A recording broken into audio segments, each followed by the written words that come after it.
Welcome, my friends, to another YouTube version of the BJJ Brick podcast. I hope you enjoy the show, and if you do, please subscribe to the channel. So here we go. Thank you for listening to the BJJ Brick podcast.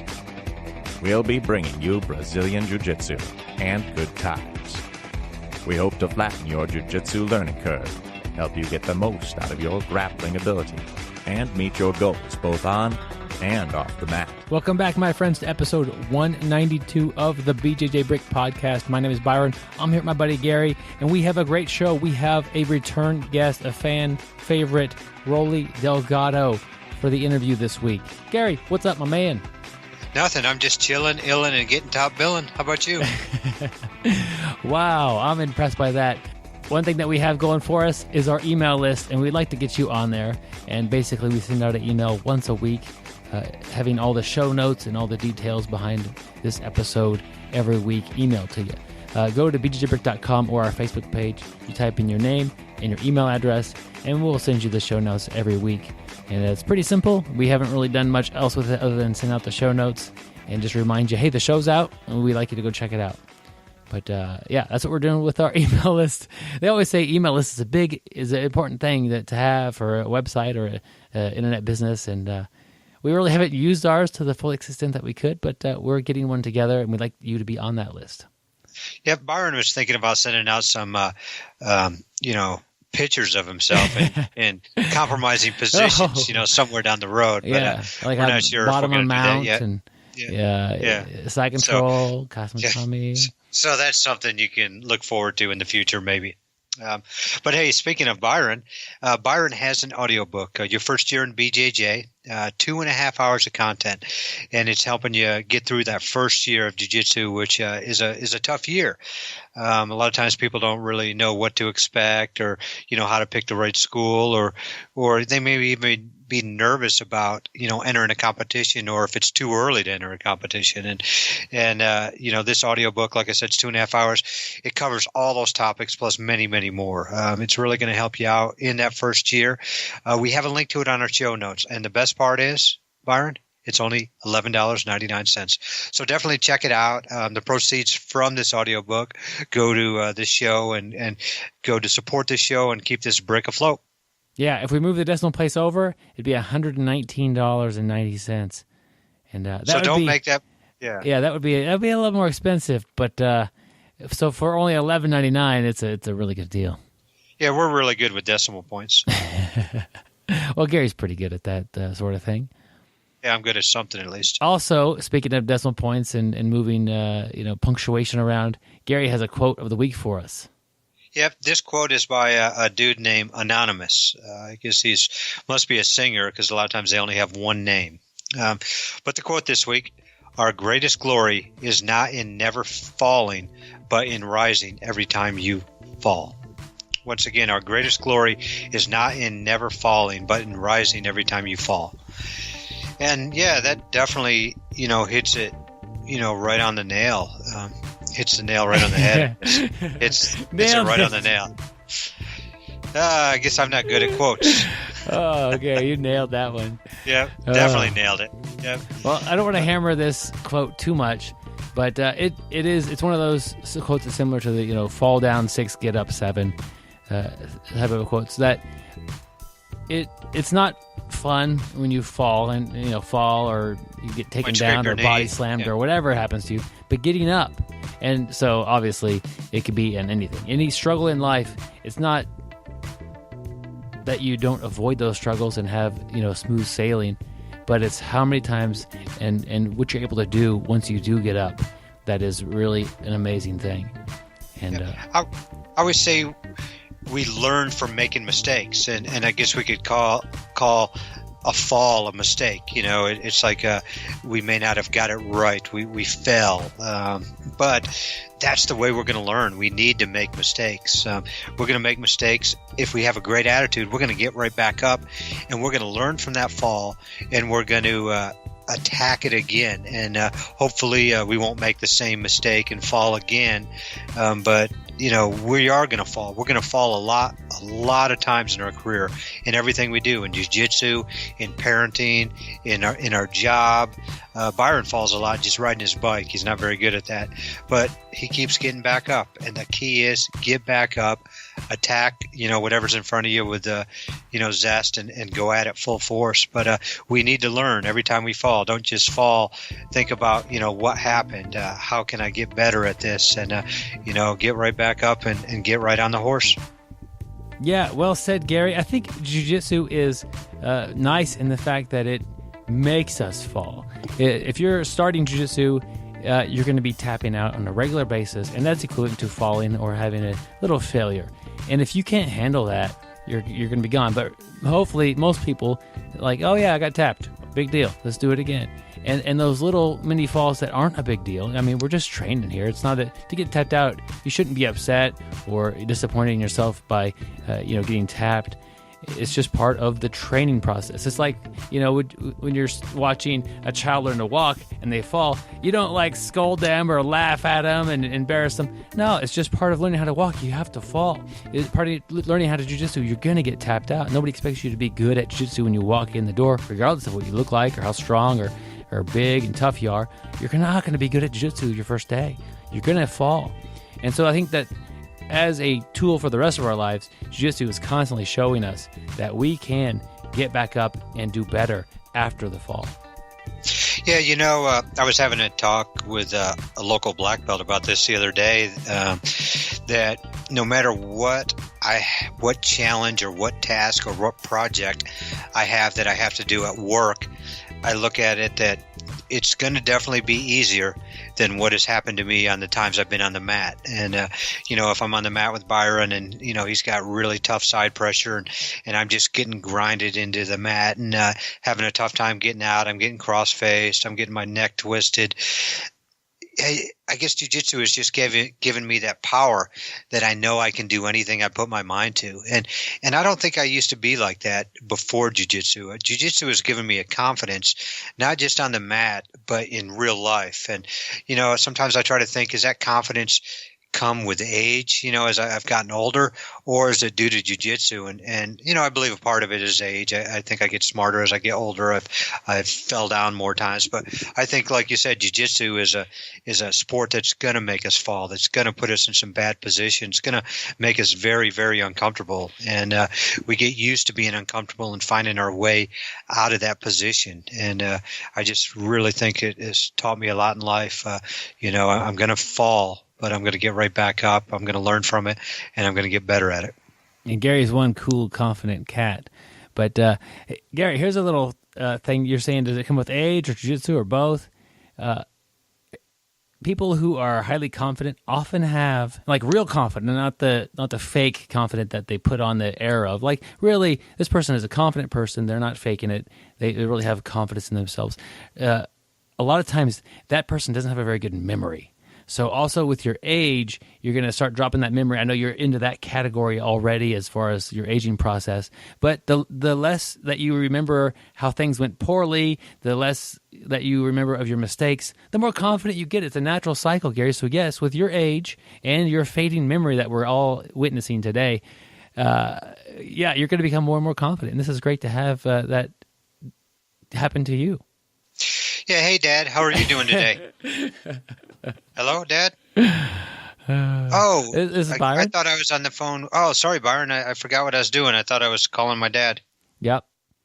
But you are very, very confident, aren't you, Gary? Huh? You say something? And bad hearing. Gary, are you not the best looking guy, adult male in your whole household? Oh yeah, definitely. I've got to go against a dog and a 8-year-old. So I think I've beat the 8-year-old out. Yeah, well, if in the adult category, but that is a good looking dog you have as well. So at least second place. Okay. But that being said, the quote again that we kind of got away from. Well, we didn't get away from the quote, Byron. We just talked about it. Because really, all we keep talking about is falling and getting back up. So, I think you kind of forgot what we were talking about. That's true. And I remember when you tried to do the analogy of hitting the nail on the head, hitting the nail with the hammer, or I don't know what you said. My memory's bad See, too, you Gary. forgot. You already forgot. So sometimes I don't think it's just due to age. I think it's getting choked out too. Can hurt you there. So I've seen that happen with you. Yeah, that's true. I've been choked out, and it can't be good for the brain. I don't know if it's really that bad, but it's not like a vitamin injection right to the smart area, muscle. No, not at all. Yep. So, all right. Well, that was a fun quote to talk about and watch us kind of spin out of control as usual.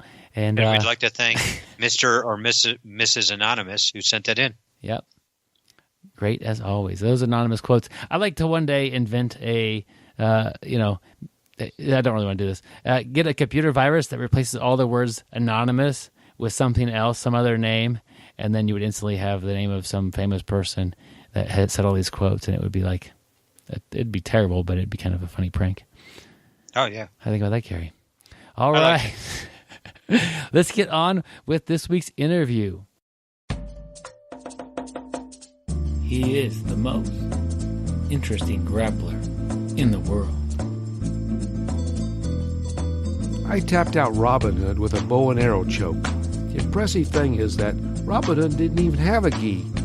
Just his tights. The Navy has studied my rib cage. They have made many advances to submarine technology, learning how to easily withstand great pressure. According to superstition, stand in front of a mirror and say my name 3 times, you will start coughing, just like after a tight choke.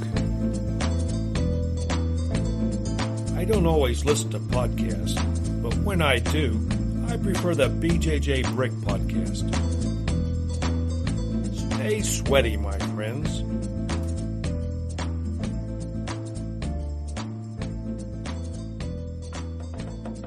All right, my friends, I'm happy to bring back Roli Delgado. Roli, welcome back to the BJJ Brick podcast. Yeah, happy to be here, Byron. Thanks for having me, bud. Yeah, it's been way too long. I looked back and it was episode 68, and we're in the 190s now. And we should have had you on a while back just to kind of refresh our conversation with you and see what's going on. And I really enjoyed talking to you the first time.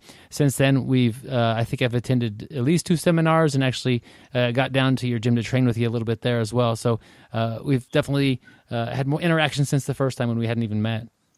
Yeah, for sure, man. I love that about jiu-jitsu and just networking in general, So I was really, really excited to have you come by to the gym. And, of course, I appreciate your support when I'm coming through town doing seminars. So it's awesome all the way around. Roli, if somebody hasn't really heard of you yet, or maybe they missed the first interview, which I recommend they go check out, but this one I think will be very good as well. Could you tell us a little bit about who you are and what you're doing? Yeah, sure. I'm a jiu-jitsu black belt. I've been a black belt for 10 years and used to be an MMA fighter, just focusing really on sport jiu-jitsu now, and building my program here in Little Rock, Arkansas. Kind of positioned myself, or somehow ended up being a kind of a leg lock resource for a lot of people. So I have a few apps out there, legal leg locks, which you can get on like the iTunes or Google Play, and then through a company called Digitsu, digitsu.com. They're an amazing company that has a ton of different apps from awesome competitors, and I have some other apps that are just located on that site as well. So I've got the leg lock thing where I do seminars and apps with, and then I just run my jiu-jitsu program here in Little Rock at Westside MMA. And I'm affiliated with GFteam under Denilson Pimenta. That's my coach. Last time I talked to you over the podcast, you had a lot of other things kind of going on. You had a side business with a pawn shop, and you were hunting a lot. What's going on now? Are you still doing those things? Yeah. I sold my interest in the pawn shop.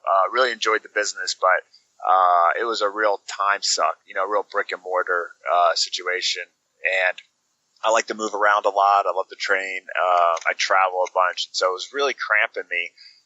And I hated to get out of the business. It was a good business, but I just felt like it was impeding on my lifestyle. So Still very good friends with a guy who's like a father figure to me, who I went into business with, and so I'm not doing that. I'm still hunting a lot and doing outdoorsy things. Just got back from Colorado for 2 weeks with my son. We were up on the mesa and doing some trout fishing and camping and riding horses, just doing that kind of stuff. So still doing some, a lot of deer hunting, trying to fish when I can. Business wise, I have an interest in a fitness kickboxing gym that we started in Northwest Arkansas, and it's off to a pretty good start. So I'm doing that, but it's not so hands-on. So that's good, less brick and mortar for me. Other than that, my team is growing. My jiu-jitsu program is really growing. I'm having a lot of fun just dialing in on sports jiu-jitsu and just trying to, be the best coach that I can be.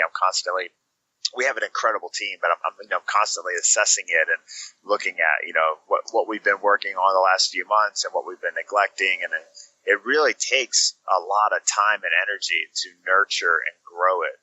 I used to be really involved with the MMA program, and I even taught some of the kickboxing, and I've really pulled myself away from that because it takes so much time to promote the jiu-jitsu program the way, not promote it, but to build it and cultivate it the way that I want it to be. So it's really taking off because I'm putting a lot of energy into it, and personally I'm getting a lot out of it. So I really enjoy, I love my students so much, and I really enjoy spending time with them. So it really just makes me happy, man. It's great to do something you love, and I'm happy to be in a position to do it. You just said something along the lines of trying to become the best coach that you could possibly be. What has changed if you look back I know you've been a black belt for 10 years. If you look back over the past maybe 4 or 5, what has changed about the way you coach jiu-jitsu? Well, there's a lot of like coaching philosophies that I have, and we can talk a lot about that stuff. I'm a big nerd, so we can get into that. But the biggest change was I was always doing MMA. I was always doing jiu-jitsu for MMA. That was the end result. When you started training in the late 90s, that, you in America, you weren't training to be a Mundial champion. You were training jiu-jitsu to apply it in a self-defense or MMA scenario. And that was always the purpose for me. And like 6-7 years ago, I started working with Denilson Pimenta, and we really hit it off, and we've trained a lot together. He comes down, spends weeks with me, and I've been to Brazil probably 3 times with him. I've been to Brazil 6 times, but I think I've been there like 3 times staying with him. And so I've gotten to work a lot with him. And he really is just like, the term world class gets thrown around, but he is a world class grappler. And so I've really been able to take like my half guard, butterfly, close guard game that I'd always played with MMA, and it goes. You can train that gi and no gi, and all those guards work, and gi as well. But I've really been able to develop the sportier side of things, like your open guard, your more De La Riva spider guard, passing those guards, and then just all the nuances that come with it. That's been a big change for me, and I think that's what's really changed as far as like my coaching. A lot of just trial and error. I started coaching at purple belt, so like early 2000s, like 2003, 2000, maybe 2004. So in the beginning, like I kind of had this like, I'll just throw a bunch at you, and whatever sticks. Like, and that's one way of going about it. Just showing tons of stuff. And now I've really pared it down. And so we focus a lot like on just passing and sweeping.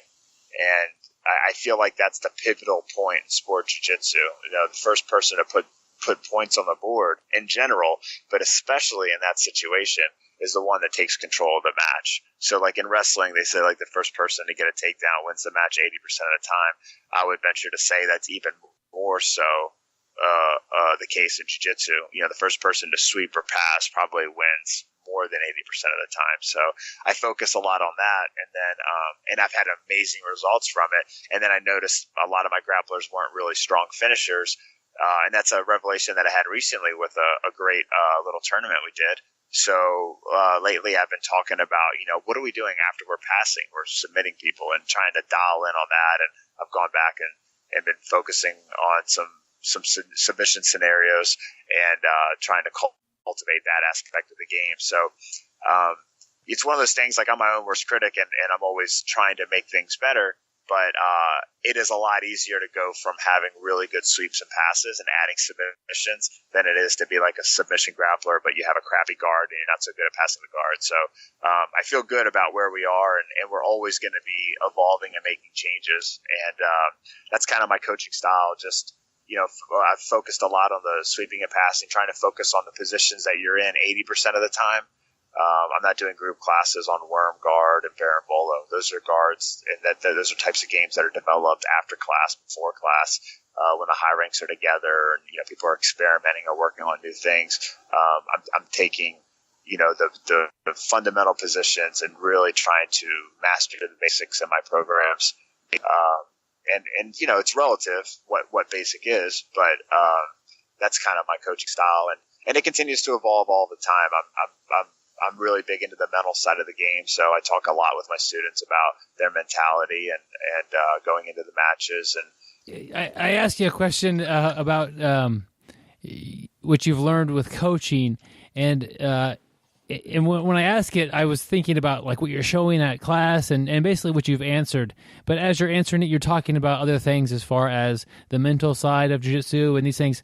What's the difference in how the different roles between coaching jiu-jitsu and teaching jiu-jitsu? Is that basically the same thing, or do you see like a different category for each one of those? I think that's an issue of semantics. Of course, anybody can teach you a move,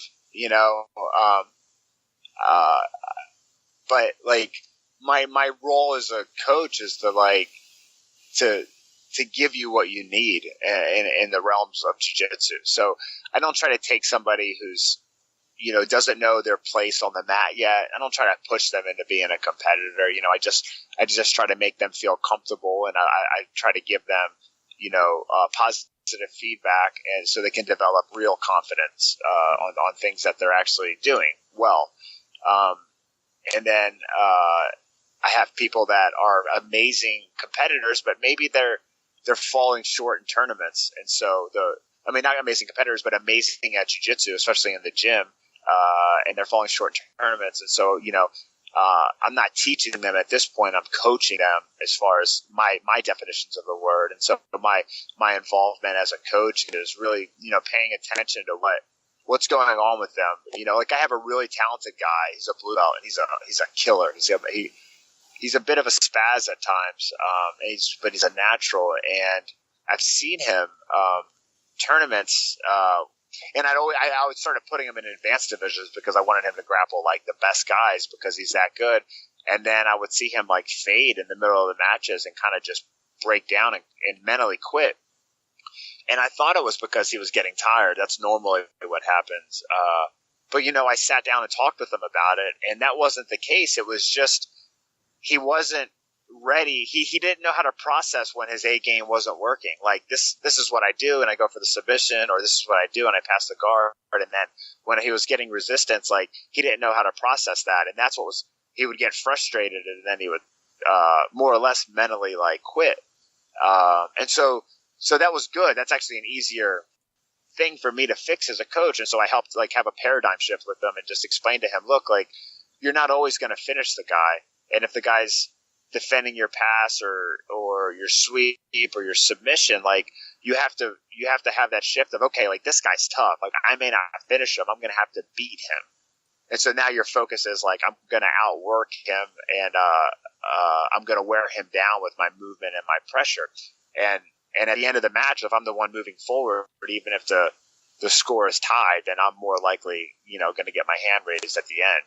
Or if we go to overtime and I've been putting pressure on the guy, I've been in my rhythm, so I should be fresher than him. And then in overtime, I'll be more likely to score. So I'm putting the work in. So I got to talk with him about that. Hopefully in the next tournament, we can see if that makes a difference for him. It's a good example of really helping somebody out with what they need. You look at the situation and you, just by asking him, like, what are you having trouble with out there? Are you getting tired or are you getting frustrated that the people are hard to finish? Exactly. Yeah. Like we can have assumptions, and you can't help but have assumptions, but it is good to talk with people one-on-one and dial in with them. And my team's pretty big right now, so it is difficult. It's a difficult job to be a perfect coach to every one of your students. But people talk about having favorites, and I have favorites, and that's my favorites are the ones that are there consistently. It doesn't have to do with their talent level. It has to do with the ones that are just consistently coming to class. And they are the ones that I feel the most responsible for. I'm trying to encourage people that are a little flakier with their attendance. And, life happens and they're busy. And, these guys aren't making money with jiu-jitsu. So I get it. But, if somebody's giving me 100%, I feel responsible to be the best coach that I can be for them. Not just for their team, but really, really focus on what they need and try to give them some direction. And it's not always mentality stuff, but with me, I talk a lot about it with them, just trying to get their head right. All the old timers tell you it's 90% mental, and the young kids will want to argue with you. But I like to clarify that for people. When we're saying that it's 90% mental, what we're saying is, us coaches, is that if your head's not in it, then nothing else matters. So if you have a poor mental game, then it doesn't matter how good of a grappler you are. If they start to pass, and then you start thinking, oh, this guy is so strong, or oh, that normally works, I suck, or if you have these negative spirals, then it doesn't matter how good you are. You're already beating yourself. The other side of it's 90% mental is it's 90% mental when we're considering other things are equal. So like if me and you are in a match against each other, we're both black belts, we're both in the same age brackets, Masters Worlds. Well, we're relatively going to be on the same level. So it is 90% mental. What else is there? If you're as good as I am, we're both around the same strength and flexibility. Our attributes are pretty equal. Our time and training is pretty equal. Then it's 90% mental. Who comes in ready to win? Who's going to have the term I use is a fast start and a strong finish. Who's going to fade? Who's out there just kind of going like, we'll see what happens. Who has a game plan and gets their grips and gets right into their game? These mental things, these things make up 90% of it. And as a coach, I firmly believe that assuming you're working hard and you're in shape, it's 90% mental. If your head's not in the game, even if you're very talented, that it's a huge problem you have. You have a 90% problem in front of you, and it could go the other way. If you're super confident and you're able to kind of push somebody past what they thought, you could use that 90% mental to the advantage. But if you lack the skill and the other person's pretty mentally there, you're going to have some trouble. But if you first got to get in the game mentally, if competing and that's, I think, a common problem where somebody goes in on the mat and they go to class and they do great, and then they go to try to compete, and it's just like they're just struggling to compete like they do a performance on the training mats, and that's the mental side of it that's kind of getting after them too. Yeah, absolutely. And it goes all the way down into game planning. I have but they're obviously better on the top than the bottom, or bottom than the top, and so you really get into getting them to fight hard to be in those positions that they're powerful in. And sometimes if the guy doesn't have a good guard, it's kind of like MMA, like just standing back up.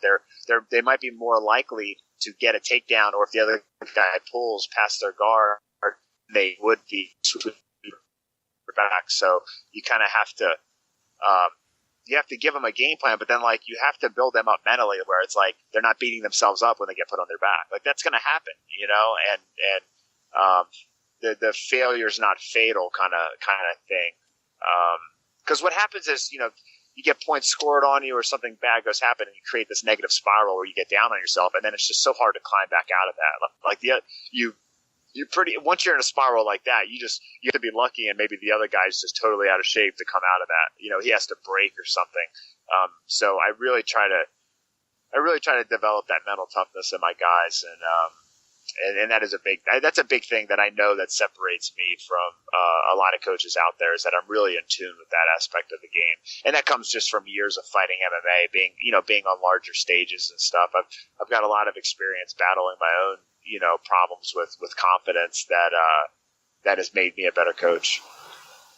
Yeah, I think Yogi Berra said it. Baseball is 90% mental, and the other half is physical. And Yogi Berra said a lot of funny things, and I don't know how serious he was with that quote, but if your mental side's messed up, you're at best dealing with half of what you're able to do. And so maybe that was a quote that he meant to be funny, but I think that it makes sense to me as far as that goes. You mentioned a little bit about your MMA, and listened to our last interview. We really kind of skipped over your background as far as martial arts, which you started with, and different paths you've taken as far as martial arts. It sounds like you're predominantly involved with sport jiu-jitsu now, but could you maybe take us to a little bit of history about what you've done for martial arts, or what you've done as far as training martial arts? Yeah, I wrestled a couple of semesters in high school. I was absolutely horrible at it, but did much better my second year than my first year. And then I moved to Little Rock and started training jiu-jitsu, and the only striking program at the jiu-jitsu gym was taekwondo, so I did a little taekwondo as well. Was doing that, realized taekwondo was not an effective martial art, and stopped doing the taekwondo. By that time, they started a kickboxing program, so I was able to do that. And I was continuing to train jiu-jitsu, always loved jiu-jitsu. Started fighting amateur MMA, I think like the summer I graduated high school, if I'm not mistaken. And then there was no avenue for lighter weight guys to fight. There was no, it was such a subculture at the time. So I had no aspirations of becoming a professional fighter. I was just fighting to, I was a kid that, was picked on sometimes, not excessively, but, was insecure and skinny and unathletic. And so I was having fun training jiu-jitsu and just testing myself, picking up fights. And so I continued training, and, went to college in Little Rock, and so I was in home. And so I was training all through college and ended up landing a good job, and was making pretty good money, and still training and fighting like twice a year. I was professional at that point. And then that took me to a point where, I was fighting for like $500, and there was no money. The UFC was growing, but there was no 155-pound division, and I fight at 45. So it was like, there was no way I could fight at 170. So I stopped fighting for a while, and then, The Ultimate Fighter came out, and I went and tried out for it, and I made it, and so I ended up getting on the show. And unfortunately, like leading up to the show, I wasn't training MMA anymore. I hadn't fought in like 2 years. I'd had a labral tear, so between that and just there not really being any money and nowhere to go with it, I just I was on the shelf for about 2 years. Went to The Ultimate Fighter, didn't have a great showing on there because I just wasn't in the position to really be fighting. And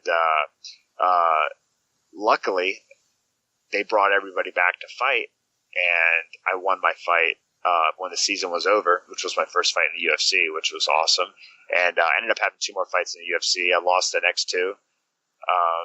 And then everything went from there. I fought for a few more shows after that, including Bellator. And I had some surgeries on my hand and my wrist. And then my very last fight, I broke my hand. And I just thought, all right, well, it's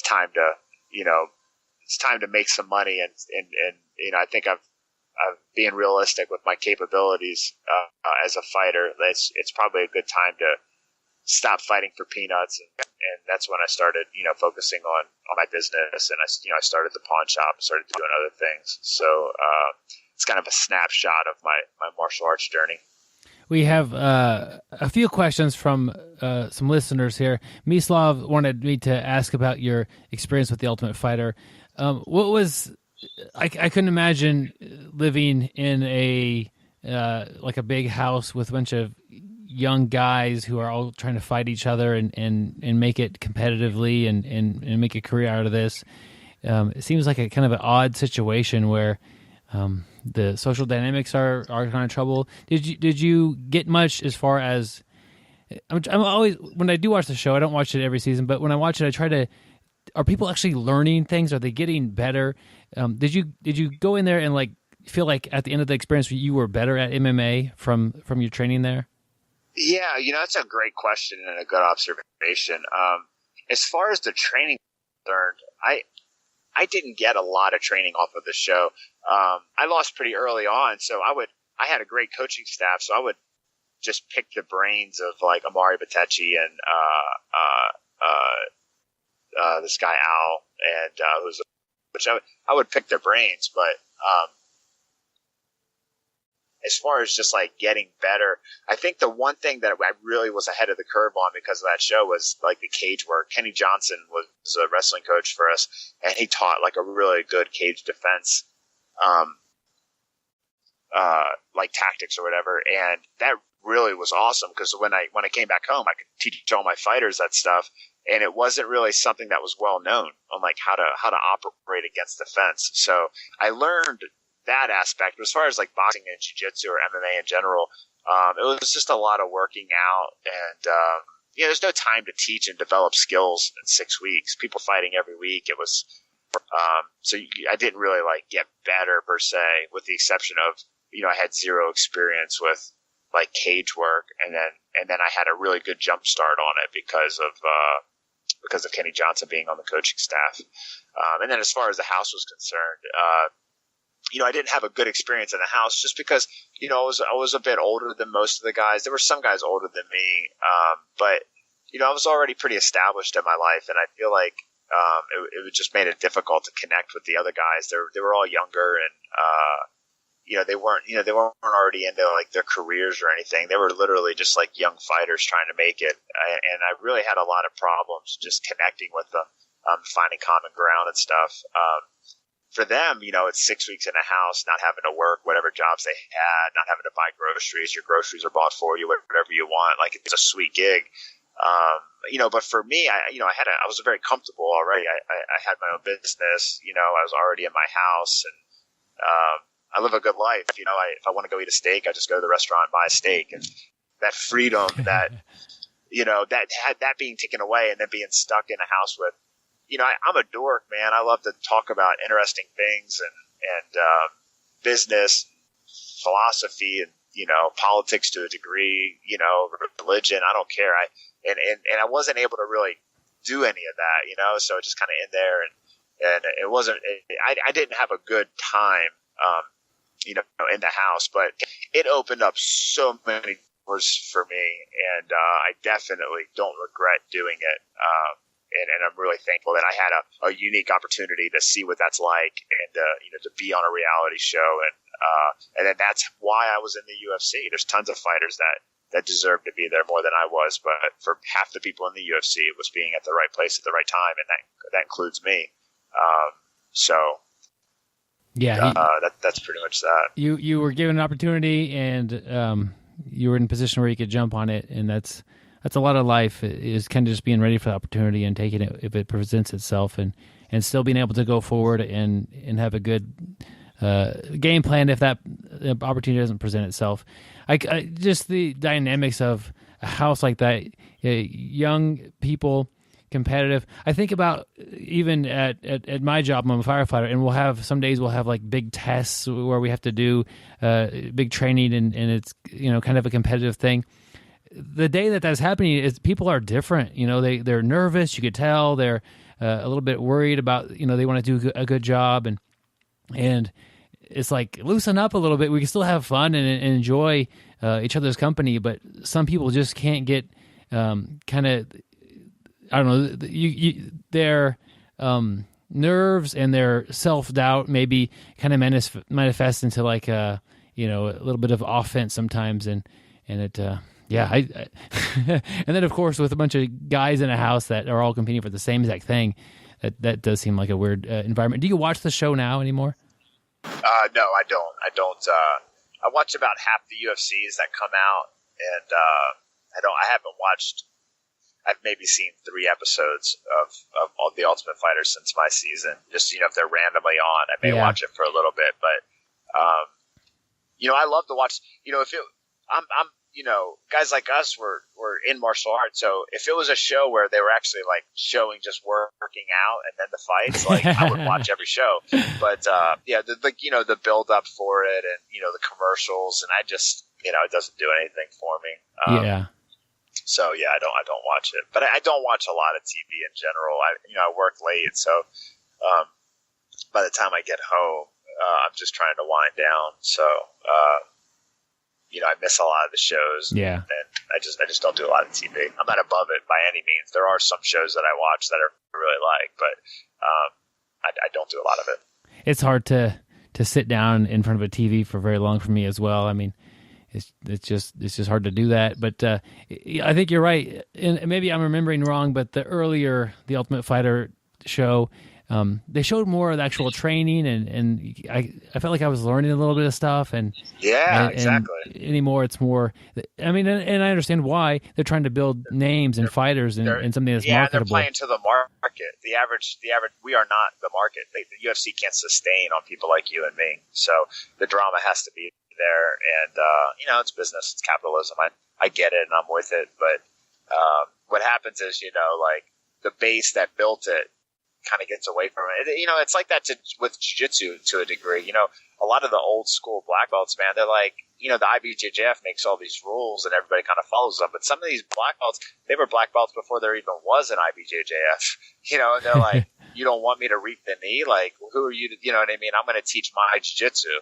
And they do that, or they do heel hooks in the gi. I've met guys like that, and I respect it. Hey, like that's cool, So what happens is, you have a base, and then when it gets mainstream, a lot of times the same sport loses the base that kind of got it where it was because it's mainstream now. So it's not a conspiracy or anything of that nature. It's just the nature of personalities and patterns and people in general. It's just the way things tend to go. Another question from our Facebook group here. Gary wanted to know about what it was like being influenced by Billy Robinson. It was a real honor. Like, I don't like to use that word loosely, like the word honor. It was a true honor to meet Billy, let alone to, on numerous occasions, be able to have beers with him, to have been able to train with him.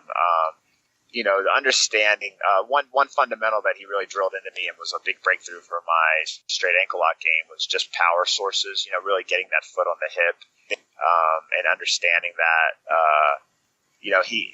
he was, for me, he was better than Rickson Gracie.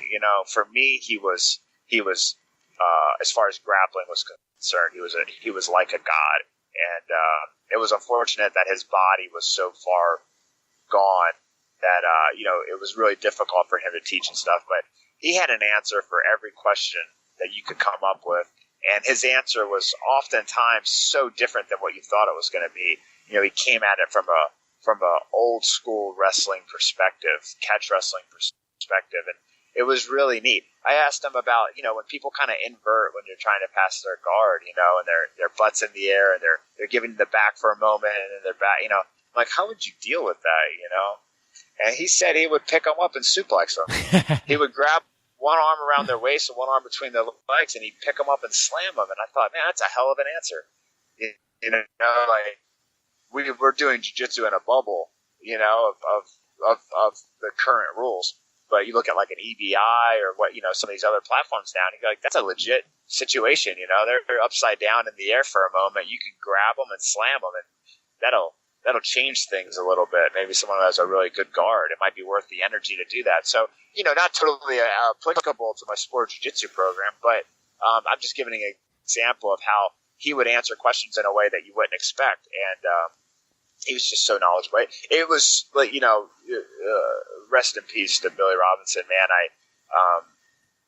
Like everybody that passes away, what I would give to just have one more beer with him and just talk with him. I love the guy, and it was a true honor to get to work with him. He was one of a kind. He was a European champion wrestler. He was a pro wrestler. He was a catch wrestler. He came from a family of boxers. I mean, he was one of a kind, man. He really was. What was it? I kind of want to get a little bit of a glimpse of what it was like to have a beer with him, and and to go out and be not on the mat so much, but just oh man, like the life experience of a guy who's traveled the world, born in England and been to India and been all over Europe before jumbo jets, having to fly and having layovers in different towns. And, he was in countries that aren't even countries anymore. And, he trained with Carl Gotch, and he spent so much time in Japan. He was a storyteller, man. The pro wrestling days, like he had a story. He had so many stories and so much knowledge about history. It was awesome. It was incredible to be able to sit down and have beers with him. And one of the best martial artists I've ever met, Nathan Leverton. He's out of England, in a town called Leicester. He actually coached Andre Winter, who knocked me out, and that's how we got connected. He was a big fan of Billy's, and he had come down to the States, and he had Billy up at his gym, and he soaked it up. And so, like, to be able to introduce Billy to some of my close friends, and them get to be charmed by him, grabbing a beer with him, or we'll go grab dinner or sushi. We did that quite a bit, and it was awesome, man. It was really cool. Some of the audience, I think, is familiar with catch wrestling, but could you maybe describe what it really even is? Man, it was a wrestling sport that was primarily based on takedowns, but there was also pins and there were also submissions. The rules varied, depending on the kind of like jiu-jitsu, like, you have EBI, you have IBJJF, depending on the matches in the tournament, sometimes the rules would be different, but it's a wrestling-based submission art that predisposes that it's better to be on top.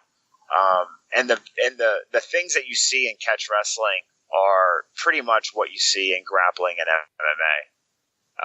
You see very seldom do you see submissions from people's backs, and most people want to be on top. If they get taken down, they stand back up, even if that means giving their back. It is, if it was done right and could be done, can still, for me, the best rule set of grappling that translates to MMA. The rule sets of jiu-jitsu don't do a lot for you when it comes to MMA. But I will say, catch wrestling is one of those things, like 90% of the catch, this is a statistic I'm pulling out of my butt, like 90% of the catch wrestlers are garbage. They're just personality types that don't like to follow the pack. So they don't want to do jiu-jitsu, so they find something else, and they end up just talking a lot more about fundamentals and theories or whatever than they are actually on the mats training. Right now in America and most of the world, if you want to be a good grappler, you go to a jiu-jitsu gym and you mix in great things from other arts like catch wrestling or sambo or judo. Jiu-jitsu is the melting pot of grappling arts. It'll take something from another art, and then now it's called jiu-jitsu, even though it came from something else.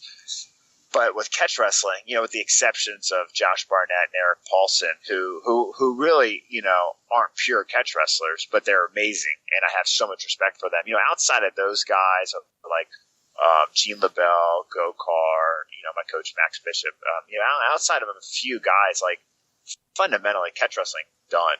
You can't resurrect it. You don't. That's not it. You can't create it again. It's over. There's so much. That's a art and a skill that is lost. And it's sad, but that's and it was fundamentally gone even while Billy was alive. But I feel bad casting stones at catch wrestling, but there's a small scene of catch wrestlers out there, but I never met these guys. And Billy Robinson was in Little Rock with me for 5 years. He was the real life Hickson Gracie of catch wrestling and martial arts. And these, people weren't coming down and training with him. So if somebody claims to be a catch wrestler and they weren't going out of their way to work with him, then I can't really take him serious as a martial artist. I had Neil Melanson on the show a while back, and he was definitely he had a DVD called The Catch Wrestling Formula, and I really enjoyed that. And it seems like in his description of it, and I'm probably not doing it quite justice, but basically submission and with a heavy focus on positions where of dominance are very important. And it translates really well over to MMA. So, like I said, like top is really important to be You don't see a lot of stuff off your back, although it's possible. But that big emphasis on getting top control and then submitting somebody, or doing damage or whatever, and that's kind of why a lot of people talk about it. Like you say, not a lot of people actually do it, but for MMA, it really take out. Would you rather learn really strong guard passes or hundreds of techniques to do off your back? You got to get to that strong position in MMA and get there in an effective manner. And I think that looking at, from what little I know of catch wrestling, it is a great positional submission fighting. It is, and sport. A lot of these guys get that mentality, and that's good. And maybe they're teaching techniques around that mentality, but it's just so much deeper than that. Like Coach Billy, he loved upper body takedowns and stuff. And man, your average, grapplers and even catch wrestlers, I don't know, they're not in there, they're not winning Greco tournaments, chest to chest with guys. And that's what catch wrestling was. I mean, they were real wrestlers, not grapplers that did some wrestling to be better at grappling. No, they were wrestlers that were doing submissions. It's just, and I don't know Neil. I've never met him, and he's got his place in the martial arts world like the rest of us. But when I think of catch wrestling, and what it really was, and hearing Billy talk about Wigan and how they trained and the mentality and stuff, man, you can't just read about it. Train a couple weekends with somebody or whatever, and then in my mind, really represent what catch wrestling is, and that I come from a really, and I don't claim to be a catch wrestler. I'm definitely influenced by it, but I could never claim to be a catch wrestler. My wrestling is not near good enough, to claim that, because I hold it to a high standard, because my experience with catch wrestling comes from the Go-Kar lineage, which was, half Gene LaBelle, who trained with Lou Holtz, I think it was, I forget, and then Billy Robinson. So, that's real deal guys that grew up when catch wrestling was an actual sport, and there were people actually doing it, and there were actual world championships. So I look at it from that perspective. But a lot of people are, everybody in MMA now is taking a catch wrestling perspective, except for a small minority. People are rarely pulling guard in MMA or trying to do complex movements or whatever. If you end up on your back, you get to the defense and you stand up, or you roll over and you stand up. And if you're standing up, you're doing wrestling. You're fighting the hand. You're breaking the grips. You got to turn back and face the guy, in position to not get, re-shot on. They're really wrestling now in MMA, even the jiu-jitsu guys. So people are kind of doing it, but you can't. In my opinion, in my experiences, I don't think anybody can really claim to really be a catch wrestler now. And now I just think it's a way to differentiate yourself from other people. Just to say, I'm doing catch wrestling, and it's okay, you've separated yourself from the herd, and then now maybe you're finding your niche, and that's okay too. I got no problems with it, but I just don't know where all these guys were that were catch wrestling when Billy was alive, because they weren't visiting him and training him, and he was the last one, from that Wigan gym in England, and so that's my perception of catch wrestling as far as as a real art.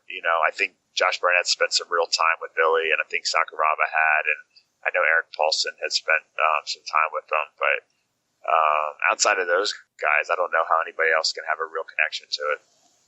Moving on a little bit, we have another question from one of our listeners, Frank Lee. You've met him several times. I'm a big fan of Frank. Yeah, we both like Frank. He wants to know which tournaments you think heel hooks should be allowed in, and what rank.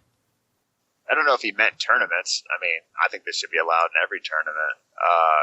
In the gi, yeah, okay. We can, I don't think we need to be doing heel hooks in the gi. If we did, it'd be fine. I'd tap all the same. I think I could train heel hooks in the gi, and I don't think it would be dangerous. But I don't have a problem tapping if I'm caught, and I can identify when I'm caught. That's an interesting question.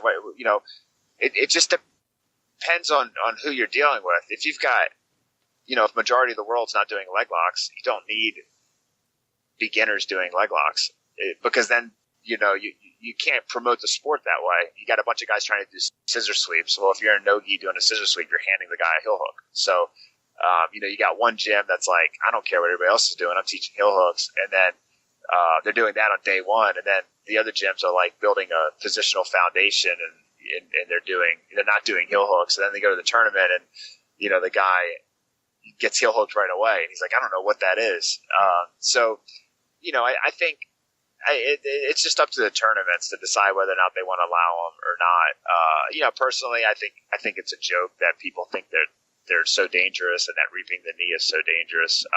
And there's some real problems with, you can't reap the knee, but I'll let your ankle get dislocated, like the finals of with the medium heavy division at IBJJF. You don't stop the match when the guy's foot's dislocated, but you don't let him reap the knee. It's like there's a huge logical disconnect here with our rules and the realities. The realities are the two most dangerous things in grappling are takedowns and kimuras. That's the reality. More people get hurt doing kimuras than anything else because of all the buildup to break the grip. A lot of guys don't know how to stop once they break the grip and not follow through with the same energy that it took to break the grip all the way around the back. So I'd like to see a more common sense approach taken to the rules. But, as far as what divisions they should do it, it's just up to the tournaments. The consumers decide that. And for me, I don't have a problem with entering a tournament for beginners if heel hooks are illegal. I'll go over a quick little, as long as they're true beginners, I can teach my guys to be aware of heel hooks in a short amount of time before a specific tournament, and I'll still enter my guys in them. But I think I think the answer to his question is basically the market, man. The market decides. If there aren't many people wanting to do heel hooks, then you're not going to see them. And if there's people wanting to do them, then you're going to see them. And I love competition. I love that the EBI competes now with other tournaments. I like ADCC has the best rules for me. I think the only difference I would make is I would score the whole time. I wouldn't have the first half not scored. And then the IBJJF is one of my least favorite rule sets, but that's where you find the best competition. So if you really want to do something difficult, winning an EBI is difficult, but also winning IBJJF tournaments hold a lot of merit. So it's a long way to say, I think it's not for me to say who does heel hooks. If it's up to me, let everybody do them. But I can understand them not being in the gi, and I think ultimately it's just the market. Right? I've competed in a lot of different rule sets in my life. Combat wrestling, IBJJF, Abu Dhabi trials, just a ton of Naga, Grappler's Quest, many different rule sets, and I consider myself a pretty well-rounded martial artist and grappler, and I'm up to compete in different rule sets. And so for me, it's not a big deal. I play by the rules and don't make excuses if it doesn't work out. We all knew the rules going into it, so that's my perspective on heel hooks in tournaments. It's interesting here coming from you. If you've talked a little bit about learning about the power source from Billy Robinson and a little bit about some leg lock things here. Just real quick, he's got 2 really great apps about leg locks out there, and I'll put links to those in the show notes if anybody's interested in checking those out. I definitely recommend doing that if you want to learn your leg locks. Learn from Roli. You can't go wrong with that. I had Justin Rader on the show a little while back, and I asked him, I don't know what question I asked him, but we ended up started talking about heel hooks, and I've seen him get out of multiple heel hooks, and I'm just really impressed by it. Yeah, me too. And I said, what would you think about heel hooks in the gi? He said I would be okay with that because the control he could have on their sleeve, on their wrist, is he thinks he wouldn't have any trouble with dealing with somebody who's attacking his heel if he's able to get his hand on their sleeve and control that.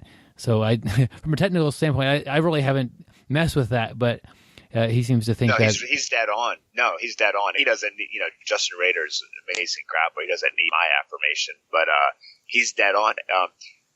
You're worried about foot locks. If you have a sleeve and a collar, you're not going to get foot locked. So it's when you lose 4 points of control, specifically your hands, that your feet are vulnerable in the gi. So as long and you should, and even if there were no leg locks, you should always have your hands controlling the guy's posture through the collar or his sleeves. So as long as you have at least one arm in a collar, it's really difficult to be leg locked and to finish a leg lock. So he's dead on, man. We would adapt to it. The game would change. 50-50 would be different, and we could reap the knees a little bit. And I think it would be a truer example of submission grappling, which is what jiu-jitsu is supposed to be, more or less, in the uniform. So that's a good statement that he said, and I agree with him 110%. Yeah, and I interview, I don't know, upper 40s of people a year. I mean, almost one a week, or almost, yeah. And for some reason, that statement kind of stayed in my mind, and really, wow, I think that's a really interesting thing he's talking about. Last time I had you on here, you said something about, I asked you about coaching and, helping somebody out during their first tournament. And something that you said that stuck with me, and I've mentioned it in multiple episodes, is being able to funnel your match and get it to go where you want. And I just wanted to, I guess, bring that up one more time, because I finally have you back on the show. I've been over 100 episodes occasionally talking about funneling your match, getting it, starting with it, in a big place like the top of a funnel, and then end up getting it right where you want it at the base of that funnel, getting it kind of corralled. Do you have anything to say about that anymore? Because I would be happy to hear you talk about funneling your match. I'll give a real world example of it. The number one pass is the knee slide. It's the most common pass in jiu-jitsu, the cut through, whatever you call it.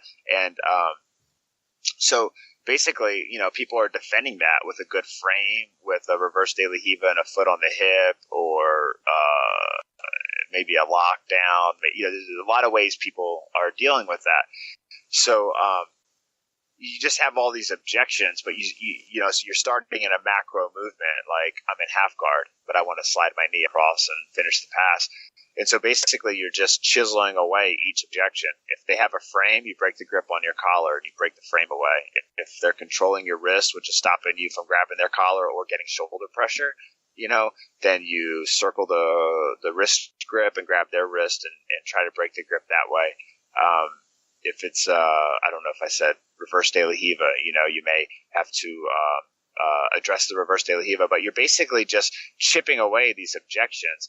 And each time, like I might get past the reverse De La Riva, but I still have the frame, and then I break through the frame, and then I just have to free my foot, and then I've passed the guard. So I'm just, each time I redact or take away one of these objections, one of these defenses, I'm getting deeper into the funnel. And the deeper I get into my knee slide pass, the less variables there are. Once I break down the reverse De La Riva, or if I had head positioning, like head on the same side, well, there's no way the guy can invert. So that's off the table. So we're like much deeper in the funnel at that point. So that's like one of the most common strategies and mentalities that I teach is getting people to dial in on the knee slice, and it's part of the funnel. So that's a good example of a real example of how I use that.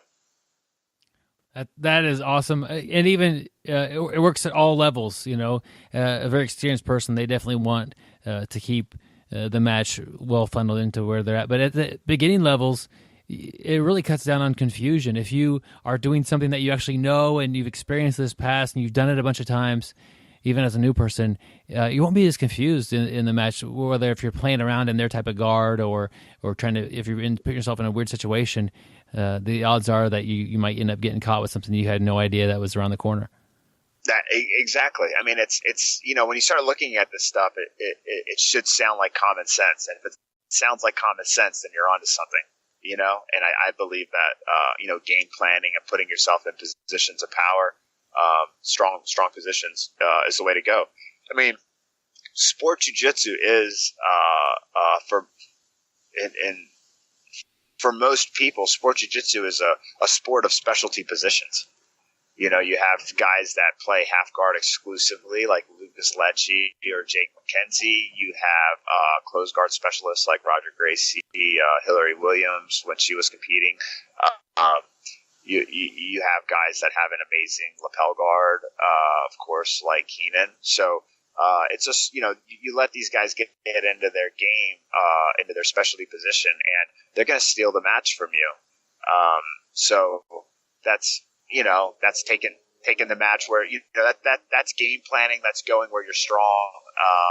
That's, it's maybe not so much funneling if it's a position you can jump to, like close guard, for example, or half guard. But, basically just put yourself in a position to win. So, that's another like phrase I think I use a lot. Put yourself in a position to win, and if you're good at passing the guard, get on top, pass the guard. So you mentioned a couple times earlier that you referred to yourself as athletic or as non-athletic. Did you try to address? Have you ever tried to address this and try to become a more athletic person, or are you just mostly focused on technique and being the most technical fighter or competitor that you could be? I lifted weights when I was fighting, and I had good results with it. But the reality is, you can't make a slow person fast. You can make a slow person faster, but they're still slow.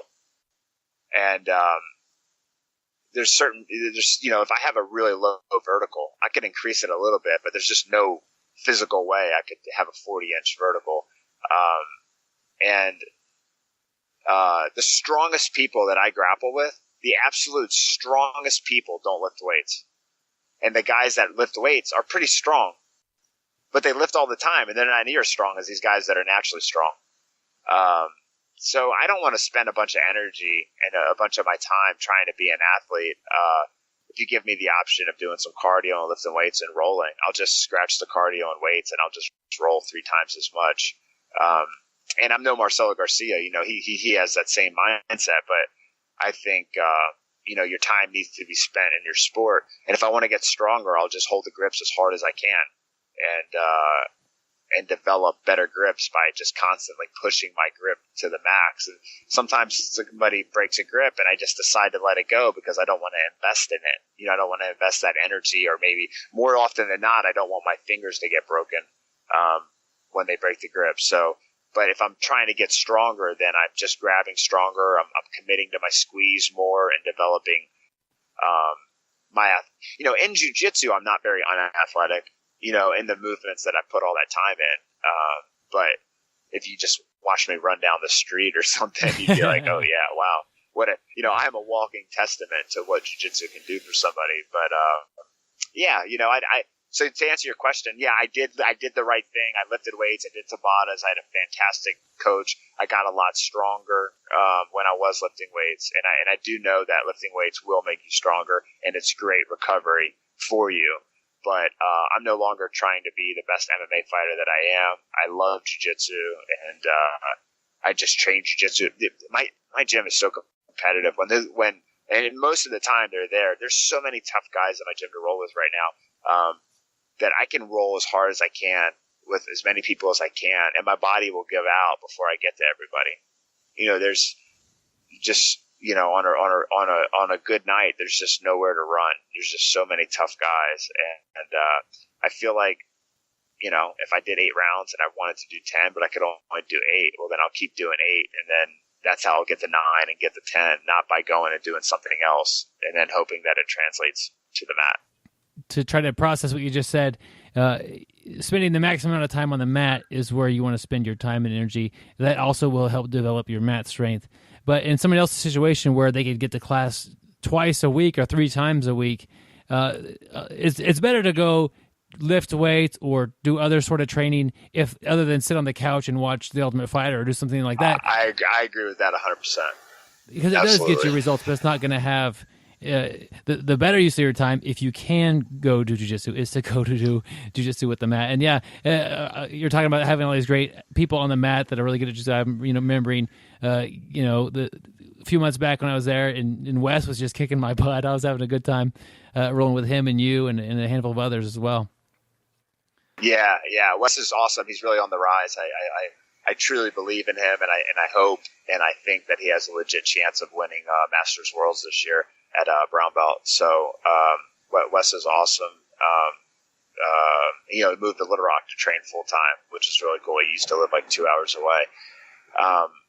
but yeah, like back to your point, like if you could only train 3 days a week, then yeah, like get a good strength and conditioning program and supplement your training with that. But if me and you had a bet, like, hey, I'm going to take this 150-pound guy, and then you had a guy, let's say they were twins, and me and you both coached them, and we had a friendly bet that in 6 months they were going to grapple each other, and we're going to see who wins, right? Well, if we have 6 sessions a week to get ready for that tournament, how many days a week are you going to have them do something other than actually drills and training? Yeah, it's going to be 0. None, right? Yeah. 0, right? So you go, okay, but that's only 6 months. So if we're going to do it for a year, how many days are you going to do it? For me, it's still 0. Yeah. If I think that if you never lift weights and the month you get on a weight training routine, you could pretty quickly gain a significant amount of strength, but really you're going to be doing that on the mat anyway. Just if they're not a lazy person on the mat the entire time.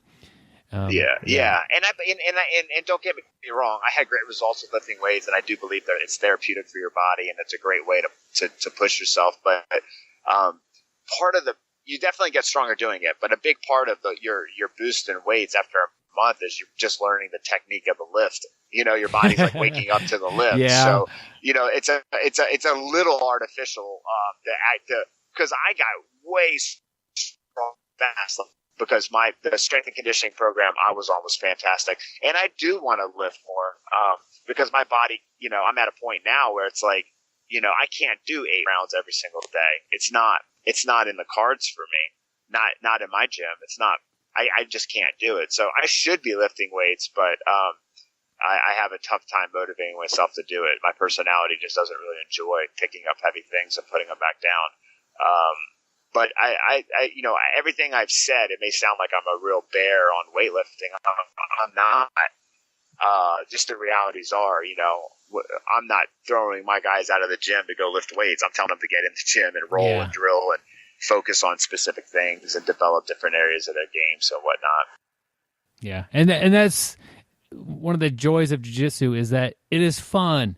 And like you said, if you found weightlifting to be a very enjoyable experience, which, you know, that would be great, but I also can't find that joy in lifting weights, I'd be a lot stronger of a guy, and then I could go do that for fun and go to jiu-jitsu for fun and train hard at both of them and get a ton out of them. But a lot of us are here just because it's a blast, and the social aspect of training and all that stuff it's a lot of fun to get on the mat and train with your buddies and to work out hard. Roli, you mentioned the camaraderie is what keeps us there. Yeah, for sure. You mentioned a little while ago that you had a hand injury, and then a little bit after that, you mentioned about wanting to protect your grips and wanting to not get your fingers broken or get any injuries with your hands. How did you get your hand injury that you received, and is it affecting at all your ability to maintain a good grip? Yeah, so I had a scapholunate tear, and there's a lot of deterioration in there, and I had that fixed. And I also had what's called boxer's knuckle, not a boxer's fracture, but boxer's knuckle, where the tendon on your knuckle is ripped from punching. And so I had the tendon repaired and the scapholunate stitched back as best to their ability that they could. There wasn't a lot of tendon left, just from years of or ligament, whatever it is, from years of just injuring it, I think, when I trained. So my range of motion in my right wrist is really poor, and I have to baby it sometimes, or I might find it in a situation. I'll tell the guy to, hey, break for a second. I'll get my hand out of a precarious situation. So I've dealt with it. It doesn't really inhibit me much. But yeah, like I have a really swollen knuckle on my left hand ring finger is humongous right now. I don't even know what happened. It just blew up on me, and it hurts so bad. And I see these guys with their horrible hands all the time, and I want to minimize that, or put it off as long as possible. So one of the benefits of not having really strong grips is your fingers don't break. And if your grip strength is crazy strong, the weak link is going to be one of those fingers is going to give. And so you look at these guys that have really, really strong grips, and every one of their knuckles are just like way bigger than they should be. So it's not like the injury really it plays a huge role in that. don't have a strong grip, and when I do keep a strong grip and I lose it, it hurts really, really bad. Like, the pain is pretty rough, and that's just, I can deal with the pain, but the pain is letting me know that there's some stuff not so good for me going on in my fingers when that's happening. So, that sucks. That's part of detraining that is really bad and hard on you, is those aggressive grip breaks. And that's how you have to break the grip, but it's hard on your hands. I get, you get two hands and you're going to be using those for the rest of your life. Like, so why tear them up? My philosophy with grip breaks is, I maintain, grips that I can. And when somebody looks like they're going to like kick out of a grip, or they're going to use their leg, or they're going to, pull real hard, I just let go before they even do it. And it's, not smart competitively, but if I'm going to be doing this in 20 years, I think it's definitely something that will help me be able to maintain a better grip when I'm older and write with a pen, if even pens exist or whatever. But just have good hands when I get old, and that's something that a lot of grapplers don't think about. They just, that kind of hurt, and I'm going to get stronger and better every time. But we are hand injuries. I think might be hand and back and neck. These things that kind of sneak up on you.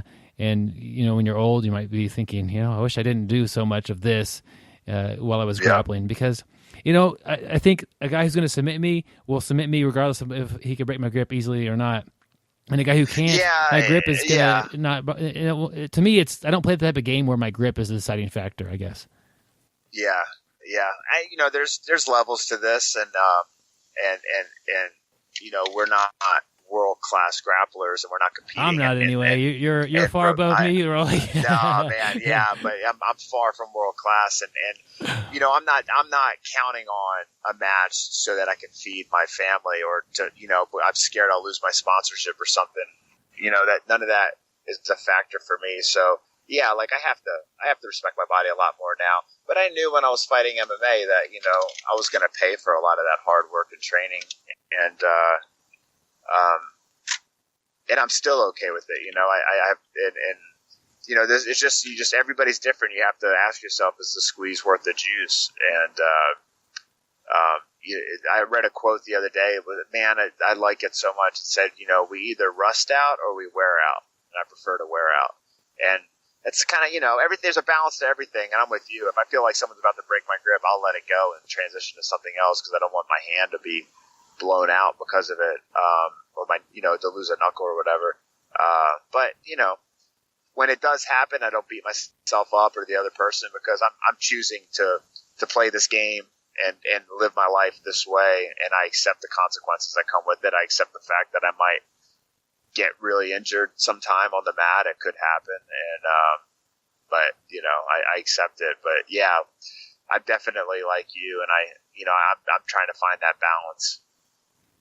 Roli, when I had the pleasure of coming in there and training with you, I was really impressed by your gym. It's a great facility there, and a lot of great quality training partners and coaches in there. Tell me a little bit about and it's kind of like, I don't want to, we do a whole podcast on this, but tell me a little bit of maybe some lessons learned about running a martial arts gym or a jiu-jitsu gym.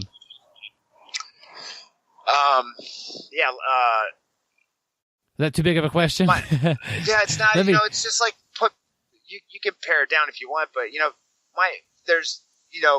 the question is, as far as the gym, is it from a business standpoint or from a training standpoint? Because the two aren't always connected. Let me read. I like my failed question because I really didn't have it very well organized, so I'll probably keep that in there. But it's just I think it's just too big. Roli, if I'm going to open up a gym in a year or two, and I'm talking to you, and I said, Roli, give me a cheat sheet on what to do right when I open my gym. What would be on the cheat sheet, you think?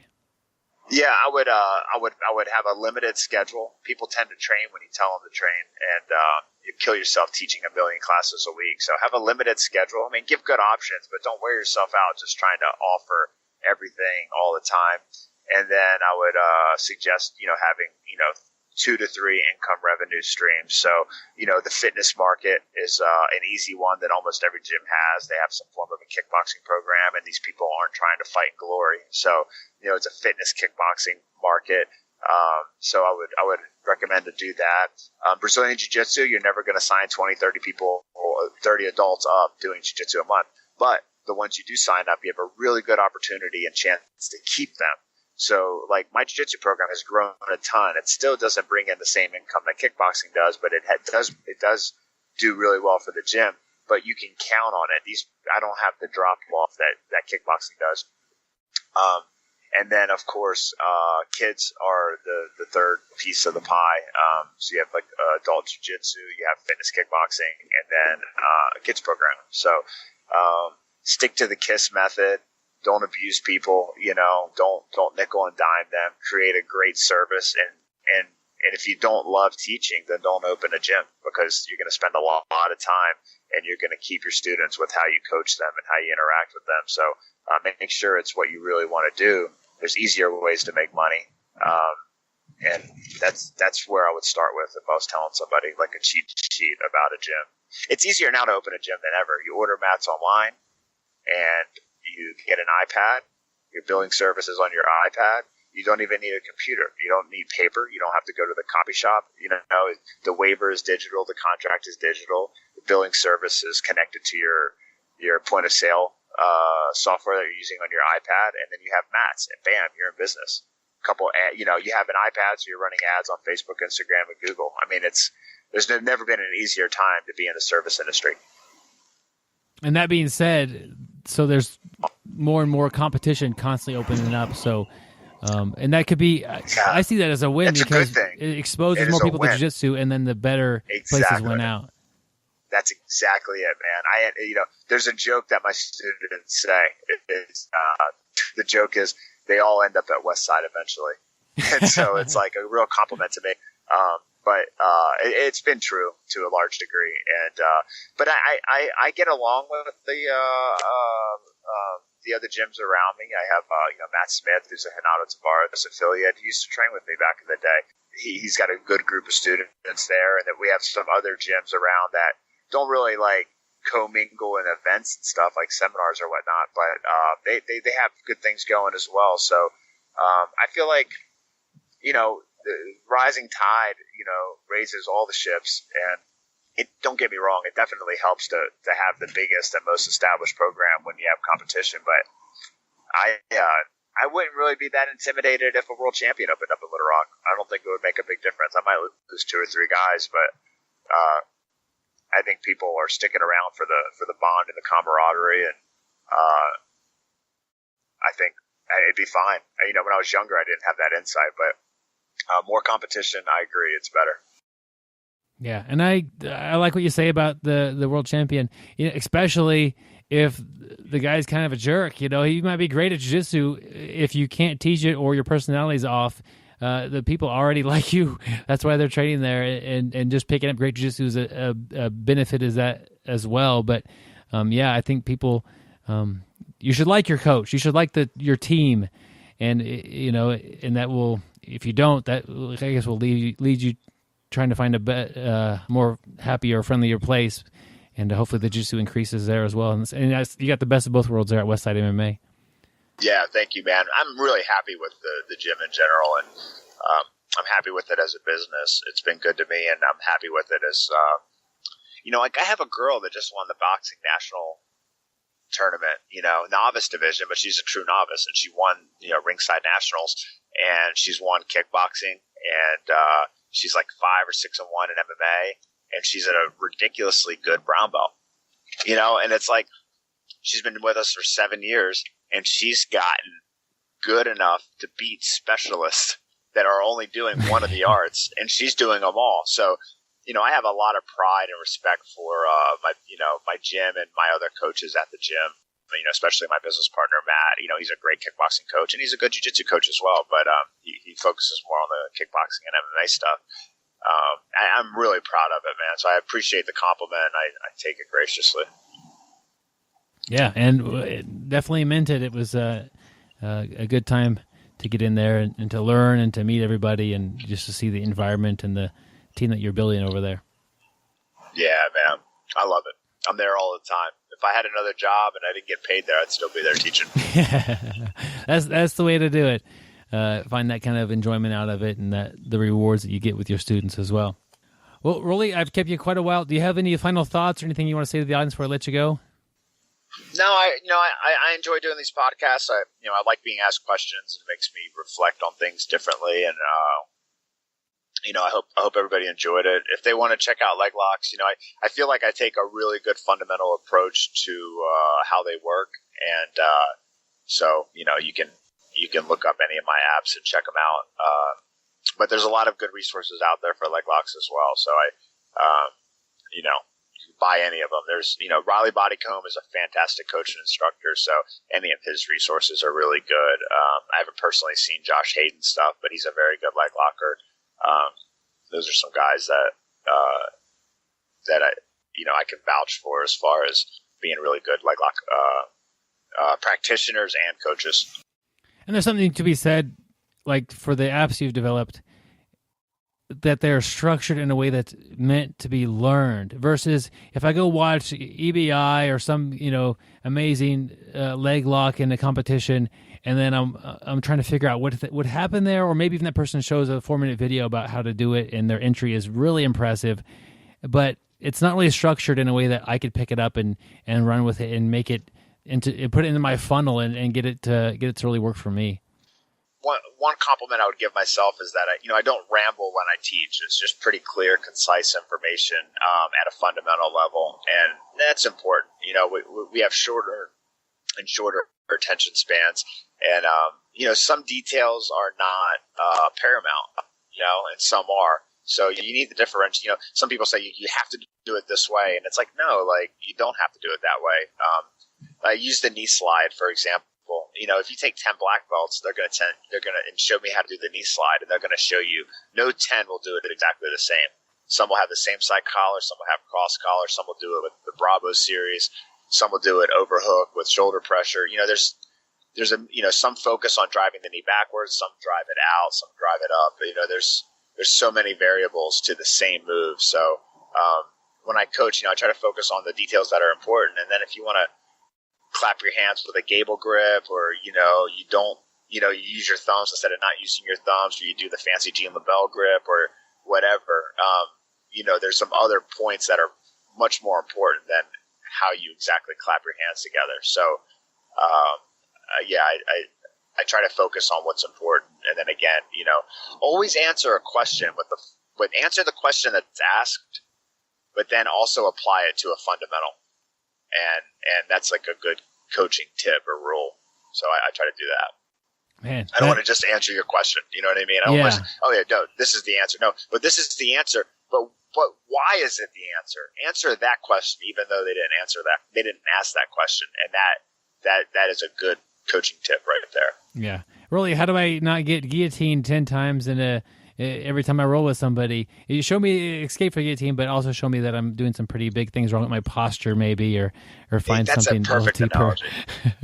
Yeah, perfect analogy, brother. That's exactly right. Like I can show you the escape, but if you're escaping guillotines, there's a fundamental problem. If you're constantly being put in a situation where you have to fight the hands and get your head out. So, show them what they need for the immediate result, because you're not going to fix their posture overnight, but then help them stay out of guillotines. That's the real answer. And what's neat about that is, man, I teach very few escapes in my gym, and I focus a lot on positioning and posture. And I believe that if you show 3 different triangle escapes often, your students will be in more triangles than they should be. So that's my take on that. That kind of goes back to that beginning question you had about coaching and stuff, but I don't do a ton of escapes. Of course, I know they're important. Somebody's going to listen to me say that, and they're going to, armchair quarterback me on that. But if you think about it, man, you do a lot of escapes, and you're going to see your students ending up in the situations they need to escape from. And that's not so good. So yeah, that's kind of my take on it. That perspective, if you're showing, you spend an hour showing escape from triangle, or you spend an hour showing a guard pass, and you make it to where the triangle can't really present itself, it won't be an issue. it is important to have those escapes. I always think about side control. You get somebody in side control and you can't escape, they're going to be throwing all kinds of different stuff at you, and you might end up getting confused. But if you can escape the side control pretty quickly, you don't have to worry about escaping an arm bar, escaping all these different chokes that they might pull off on you. Just escape the position right off the bat, or don't end up in that situation like with a triangle. Just pass in a way that you don't end up getting triangled, and it's easier. Yeah, exactly. And the reality is, for sport grappling, don't get your guard passed. That's I know it's easier said than done, but you get your guard pass, you're going to have a tough time because they can grab your pants, they can hold, you're wearing all these handles. It's really hard to recover in a tournament setting once you get your guard passed. So, of course, you need to know how to escape the guard, but really, the real secret is developing a nasty guard. There you go. Which I haven't done. I believe you have. I also wrote down just as telling you, might as well. You said, if I could give myself a compliment about something. I'm going to ask that question to more people because I didn't ask you that question, but you kind of said it, and it resulted in an interesting thing. So I'll ask somebody, if you can give yourself a compliment about your coaching or about your grappling or whatever, what would that be? And it's hard to compliment yourself sometimes, and it really, I think, will find interesting answers of what people come up with. And that's a societal thing. I'm going to go off the deep end on this one, but people. One thing that annoys me is false modesty. If I said trying to give an example, Jake's wife is awesome with kettlebells, and I was dude, you are I know that's not easy. Just be on top of that game. I know you have to push yourself. That's legit that you're that mentally tough. And she's like, oh heck, I don't know, and she just says some BS to kind of play it down. That's annoying. No, say thank you. I appreciate the compliment. Accept. Part of manhood is accepting compliments, and I think it's if when you compliment at my gym, I don't say, well, we're doing the best we can, we're just down. No, I'm proud of it. I am. My head is held high when we go to tournaments. I'm confident, and I take the compliments well. So I think it's kind of weird that people are scared to compliment themselves or accept compliments, and it shouldn't be. I think that's just a weird thing that we do. I don't know if it's a cultural thing or just what the deal is, but I agree with you. Yeah, make people make people do that. That's a good point. Yeah, I think, and when I do it, I don't want to sound like I'm bragging about anything, but it also takes me down to the point where it acts like I don't know how to receive a compliment, and I don't want to be in that area either. And when you compliment somebody and they accept it and thank you for noticing that, or just thank you, just whatever, it is. This person gets complimented quite a bit. They're a professional at dealing with that, and it's just something that they're used to, and they're dealing with, and there's a reason why. I don't know. It just shows a confidence, but not a cockiness that I think that most people want to avoid when you're able to accept that properly. And that's something that I would like to work on, but I guess I should. And so that interesting point there, and I always appreciate the kind of the off the mat topics when they kind of go this way as well. Yeah, me as well. That's probably my favorite part, is how we can make an analogy or something. There's so many patterns in life that are just true everywhere, and so many of my analogies. The common one is talk about building a good base or a good foundation. You talk about building a house, and the first thing is the foundation. It doesn't matter how pretty the windows are; they're going to crack if the foundation gives out. So you have these analogies, and you start talking about jiu-jitsu, and then you realize you're reaffirming or still learning things about life through jiu-jitsu. There's a lot of similarities there. So I actually really enjoy that aspect as well. When you're reading about chess, for example, and you start listening to the strategy and you start thinking about jiu-jitsu, it's the same thing. That's amazing. I love making those connections. Yeah. I don't know both of the names of the competitors of a particular grudge that there was back. I think Gary Kasparov was one of them, but when he was younger, he was competing against somebody who was way higher ranked in chess and was just going to beat him. And they play, I don't know, they play best out of 7 or best out of something like that. And he had lost all of his matches so far, and he was just one match away from losing the whole game. And he decided to not try to win, but to try to get a draw. And he was confident if he played defensively, he can get a draw. And they played like a ton of games. Like this went on for months and months. And he would play another game, and he would get a draw, and he'd play another game. And he just wore the guy out. And like the idea that the strategy in chess goes beyond just the immediate match that you're playing, but also like of a long-term strategy of, I'm going to wear this guy out, and I'm going to get him to break eventually. But I don't know a whole lot about chess history, but I learned that, and I thought that was pretty neat fact as far as how one of the greatest chess players kind of got his name on scene just by wearing somebody out and getting a whole bunch of draws, and they would keep playing over and over again, and he eventually got the guy to lose. That's awesome. That's how Mark Schultz started covering the distance between him and his brother. He could never score on his brother, so he finally decided he just wasn't going to let him score on him.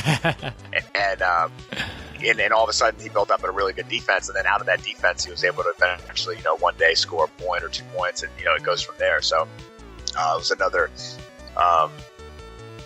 example of that same kind of strategy. So that's pretty cool. Yeah. Roli, I've had a pleasure talking with you. We'll get you back on way quicker than last time. I always have a good time talking to you, Roli. Yeah, this really was nice, and I appreciate it, and I'll look forward to seeing it come out, bud. I want to thank Roli Delgado for the interview. It's always a pleasure to have him on the show. He's such an insightful person about jiu-jitsu and many other things, and I just really I didn't realize that long of time had passed since we've had him on the show, so we won't let that much time pass until we get him back on again, but he's always a fun person to get on the podcast.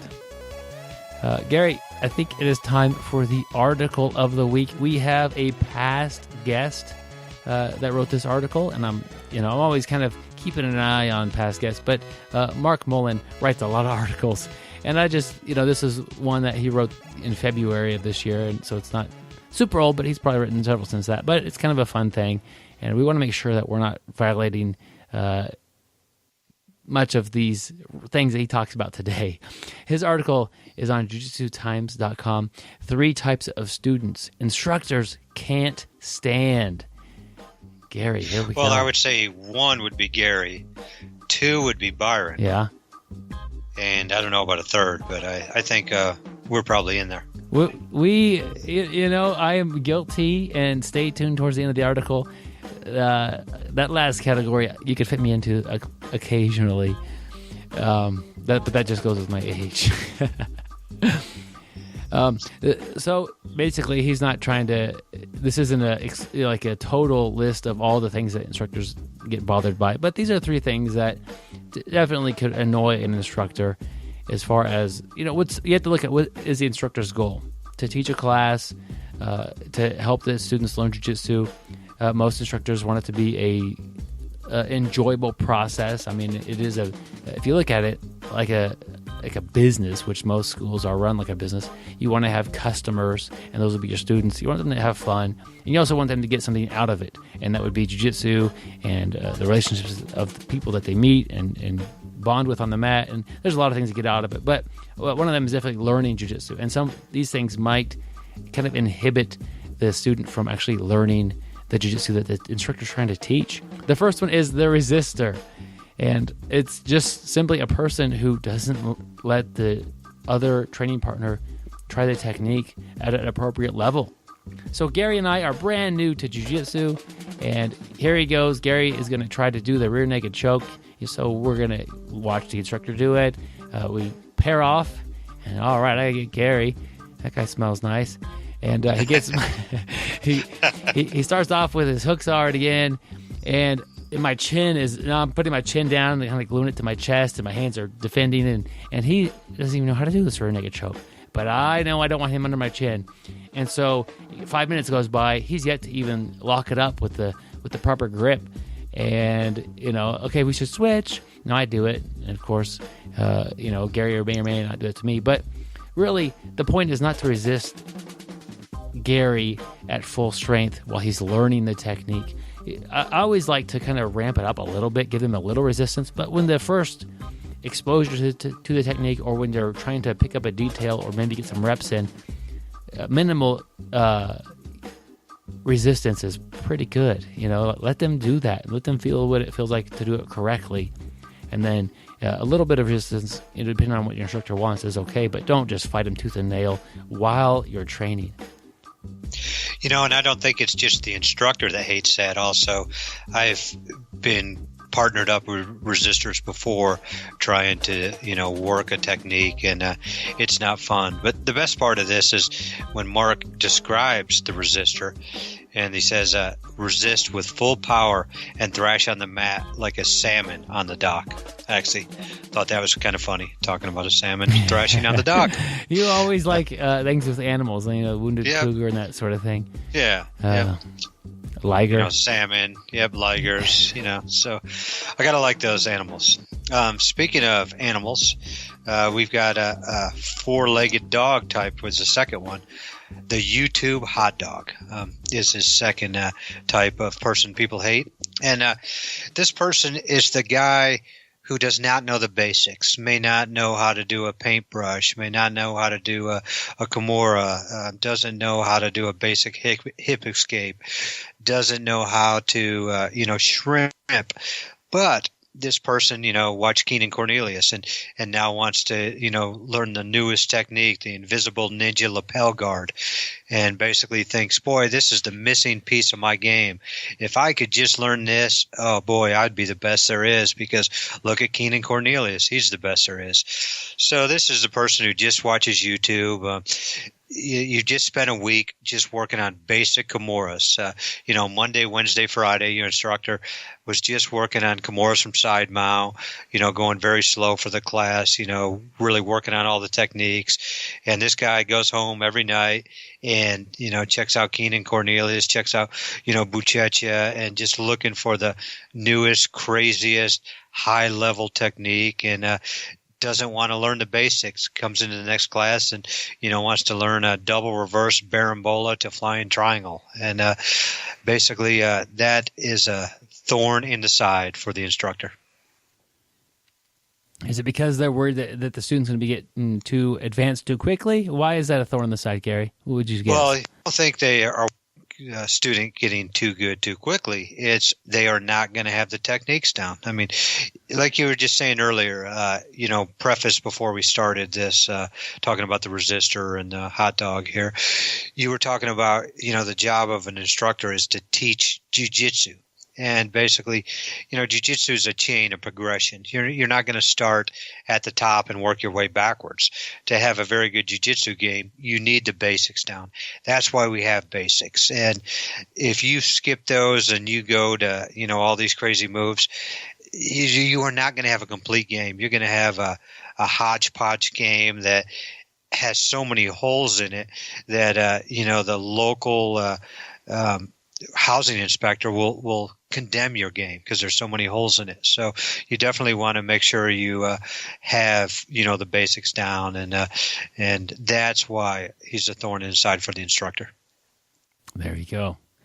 This last one, and like our friend Mark is making on this list, this isn't a total list of things. And if you are kind of guilty occasionally, so if you're a white belt and you watch a couple YouTube videos that are kind of just fun, just take those in and stride and enjoy. I mean, it's part of enjoying jiu-jitsu is at this time in our lives is there's cool stuff online all the time, but come in and do what their instructor's teaching you, and it's going to be a huge benefit. And same thing on this last one, clueless in class.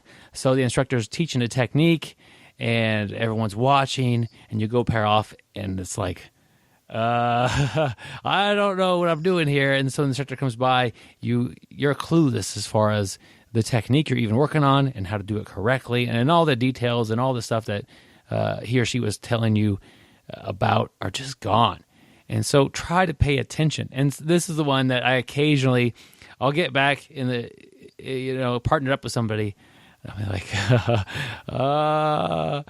okay, this hand goes over here, and then it's not like I forgot the whole thing, but sometimes I need like a little bit more of a primer than probably the average person to kind of get this brick driving down the street.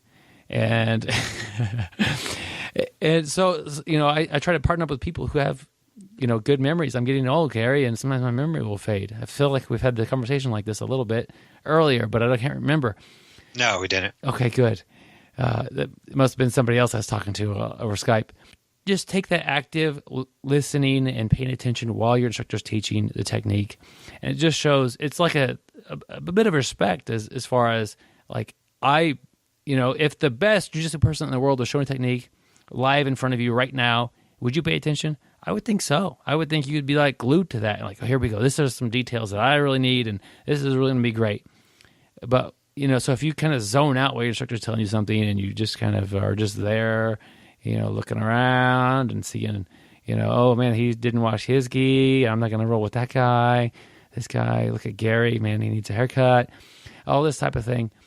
And it comes time to actually do it, you haven't paid attention at all. That's not really like the nicest thing as an instructor to see, as far as, dedication of the students and just, respect to the lesson at hand.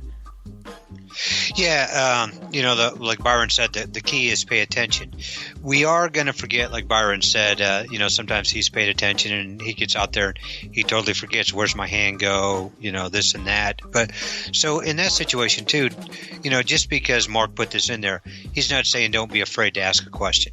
Am I doing this right? Or, where does my hand go? Because we are going to miss some stuff. And one thing I like that instructors do, especially if it's thing he's doing with his hand or his leg, and you can only really see it from one side. I like it when, we're all standing in a circle around the instructor showing something. He's like, hey, everybody come over here so you can see where my hand is. And you can only really see it from one side. I've always liked it when instructors do that, because that's, sometimes you can miss that if you're not in the right spot. But, definitely pay attention. But if for some reason you and your partner go back and you guys both have no clue, okay, what do I do on step 2, or what do I do now? Don't be afraid to ask a question, but, make sure you were paying attention and, not just lollygagging or, like I've talked about before, pulling a Byron. You want to make sure you're not doing any of that stuff. And, and it's respect for your instructor. Your instructor put a lot of time into his class, and, definitely he's trying to teach you something, so pay attention, and it's going to work better for everybody. There we go. Gary, one little tip on this one, because I have been the kind of the idiot that will get back and like, okay, which leg goes over here, and how do I move my hips like that? Is just look around the room, and you'll learn who to look at and who not to look at, as far as the students who could kind of remember and pick things up a little easier. And there's examples going on all around you, and use that. I'd like to add another one in here.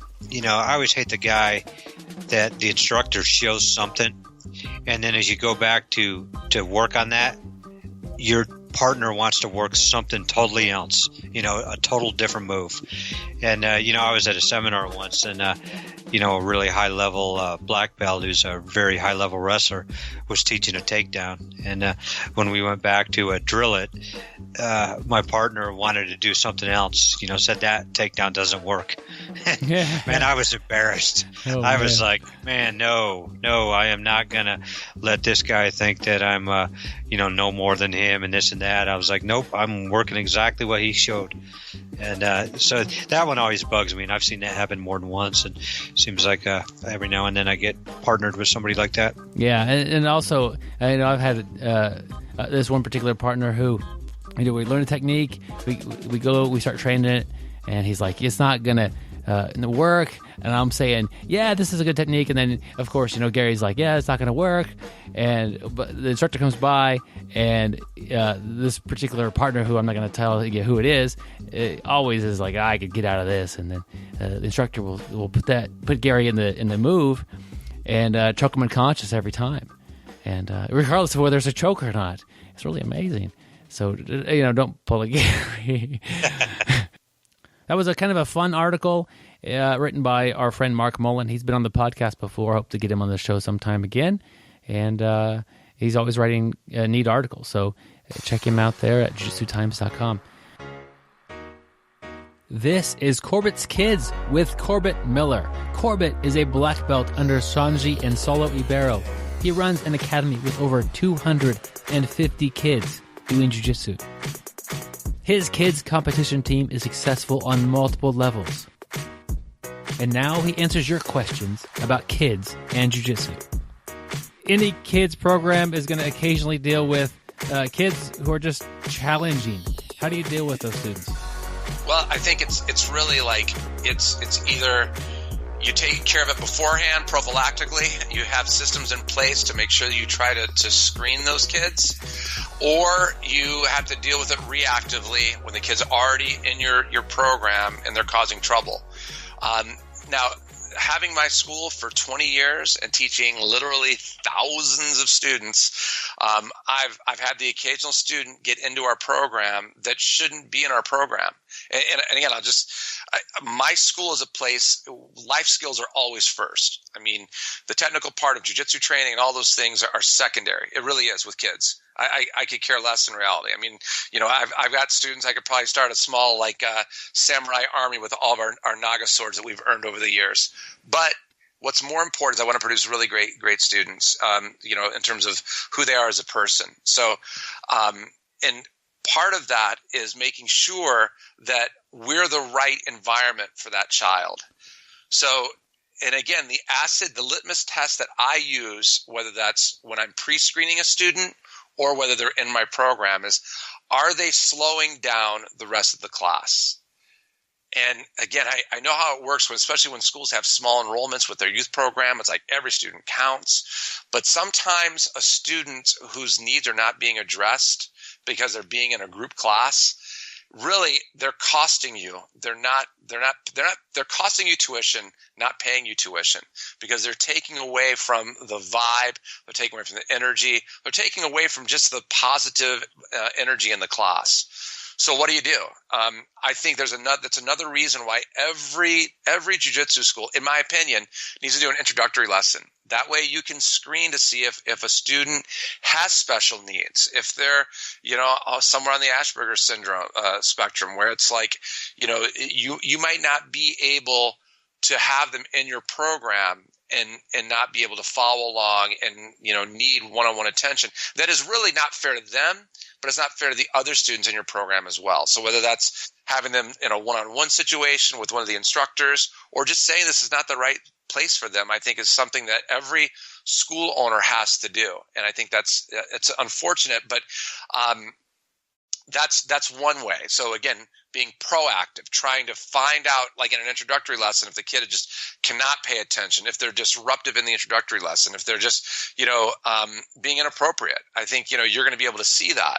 And then you just romance the family out the door in a way that you're saying, this might not be the best place for Johnny. It just seems like, this group setting would be really disruptive for him, and he wouldn't be able to get as much out of the program as if he was doing a private class or doing some other activity. There's nothing wrong with saying that to someone. And some people might push back and say, he's ready, but you as the professor or the coach has to be able to say that to someone and really mean it. The other way is, again, now I don't want your listeners to go out and get rid of half their enrollment because they're not, listening appropriately. I think it's also a conversation about how are you managing your mat. Is it fun and exciting? You're always managing with what I call an energy curve. The energy curve has to be high. It's got to be fun. It's got to be positive, but it can't be out of control. You want the kids to have fun and not act funny, but it's got to be something where it's taking energy breaks, not spending too long on one technique, using mat management strategies like teaching on command, which will change your floor, guaranteed. Those sort of things are what you should be doing in order to be able to, again, we're pursuing this idea of being a master coach. To be able to do that, you need to have tools. And again, I think there's ways of doing that and examining, are you punishing kids? I'm not big on doling out punishment. I'm just not that way. It's a simple thing like reverse teaching. Like if kids are sitting, listening to you explain a technique and, half of them are scratching their heads and looking around. Don't pick out all the kids that are scratching their head or picking their nose. Pick out the kid that's sitting up straight and listening and say, Johnny, look at how straight his back is. Look at how he's focusing like a black belt. Let's give Johnny 3 claps. Clap, clap, clap. you look back around and all the other kids are sitting up straight, and the parents that are watching think you're a Jedi. I like that. Avoiding the punishment aspect of it and trying to reward the good behavior. Well, I'll tell you this. If you're into punishment, you're never going to be able to build your program. It's just, it's just like, I mean, some people might, but it's like, the Cobra Kai dojo didn't work out, 25 years ago, and it's not going to work out. I mean, not the jiu-jitsu. Mark Laidman's awesome, but like, what I'm saying is the old school, right? The Karate Kid. The Karate Kid guy. Yeah, we don't do that. So yeah, that's great. That's funny. You gotta cover the actual Cobra Kai. Yeah. In jiu-jitsu world, People had to know that part of the community, right? This has been Corbett's Kids. If you have a question for Corbett's Kids, please send it to bjjbrick@gmail.com and we will pass it along. If you have an academy and want a Stronger Kids program, please check out kidsbjjrevolution.com. You will find drills, curriculum, marketing advice, and much, much more to support your kids' program. Gary, good news, man. Yes. What's the good news? Well, we'd like to have a Matt Tales. We don't have a Matt Tales this week. We need people to send in their funny or interesting or amazing stories to bjjbrick.com. Or the website is bjjbrick.com. The email would be bjjbrick@gmail.com. And we'll make a Matt Tales out of that thing. And it'll be really kind of a fun thing to share with everybody, of this kind of a weird or quirky or, odd story that happened to you. And we may leave them pretty anonymous. Gary's kind of outed a few people here and there, but nobody seemed to mind. But during the actual Matt Tales, I don't use much for real names or anything like that. Anyway, but just share your fun stories, bjbrick@gmail.com. We'll make Matt Tales out of them. We need more, because I was looking at last year compared to this year. We had more for last year in a shorter amount of time than we have for this year so far. And we'd like to get to making those again. But the good news for Gary, if we don't have a Matt Tales, Gary has an audiobook that he likes to talk about, or does not like to talk about, or awkwardly talk about. But there's no audiobook this week, Gary. Oh, yes. Why, Byron? Because why Gary are we not having an audiobook? Would like to talk about his website that he has coming out. Man, Gary, I can't believe it. You go from making, 100 or so audiobooks. Now you're going to make a website. And this is going to be great. Gary, your website is called BJJ Hammer. Hitting the nail on the head, or hitting the head of the nail with you got to hit the nail. And that's an odd tagline for a website, but that's what you got going on. Yeah, it's something I've been working on for a long time. If you've ever rolled with me, you'll notice I have a tough time. And you guys know how I normally only roll no-gi. And a big reason for it is, my digits, my phalanges, they are destroyed. And the reason they're destroyed is because I miss the nail with a hammer. I've hit all my fingers, my phalanges on both sides, all 10 of them. And so I've had to learn to play jiu-jitsu without grips. So that's kind of big why I have got into the no-gi section of jiu-jitsu. And really that's what we're going to go. This website's going to be about. It's going to have, a lot of techniques like the armless and handless guillotine. You're going to learn stuff like that, otherwise known, in the eastern United States as the invisible guillotine. So, a lot of great moves you're going to learn. So it's just something I think that was lacking out there in the community, and I think it'll really take off. So most people have, or some people, definitely not most, have kind of messed up their hands and their fingers doing jiu-jitsu, holding on to these grips, and while people kick out of them, and it kind of damages their hands and fingers. That's not the case for you. You've damaged your hands with a hammer over many years of construction work. Is that right, Gary? Yeah, yep. Construction. I've been building, houses brick by brick. Yeah. From the, making the frame really strong. Hammering those bricks. Gary, you got to hammer those bricks into place, Byron. All kinds of construction. So we got BJJ brick, BJJ hammer. What's going to be next? I don't know. Some other type of way to build a house. BJJ screw. Byron, I think that's you shouldn't be talking about that. That's this is not an You X-rated can't show. hammer everything. Oh, whoops. Yeah, we're not talking about I didn't. because I know you were talking about that one, and the chapter 1 was I got your back, literally. That was chapter 1 of BJJ Screw. Literally, Gary. Literally. Okay, that domain name. So BJJ Hammer is open, and I assume Gary's going to hop on that pretty soon. But if not, it's open for anybody listening to the podcast. I think BJJ players would be great. I mean, it's a strong grip. That's one thing, Well, I mean, most of us jiu-jitsu guys have strong grips, and wrestlers. Byron had a strong grip, one-handed before he started this sport. But, it's a strong grip is really important. Yeah, BJJ Player is available. Byron, that goes back to BJJ Screw. Dang. Well, BJJ Players is .com is not available anymore. I don't know who else has that. But BJJ Hammer, I'm not even going to type in BJJ Screw because evidently that is offensive to Gary. And I don't know what he's talking about. You hammer in a nail or you can screw in a screw. They're both fine ways to do construction, and I know you only want to use the screw to put it in a door because the door nail, Gary, is dead. Yep, lefty loosey, righty tighty. BJJ, lefty loosey. Well, we could go BJJ mount. That one's probably taken. I'm not going to type that one. I'm going to guess that's taken. But this has been an interesting thing, Gary. I look forward to you and watching you on your website endeavors with BJJhammer.com. Look, it's going to be great, man. Yeah, I'm trying to get it out just in time for the buy-in season of Halloween. Halloween's a great time to come out with websites. So hopefully I should have it out by Halloween 2021. You know what time that is?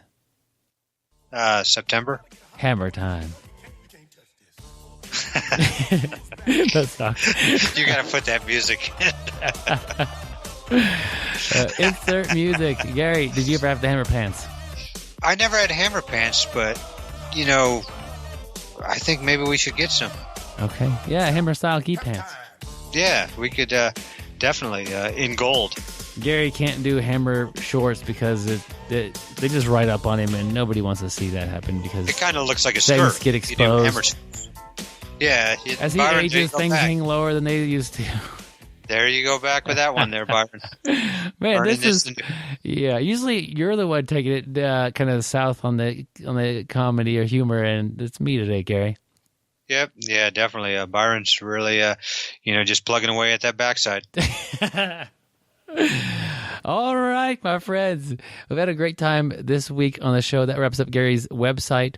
If you want to kind of keep up with us, our Facebook page is going to be facebook.com/BJJBrick. We're also on Twitter. YouTube is where I'm spending. So we spend most of our time and energy on the podcast.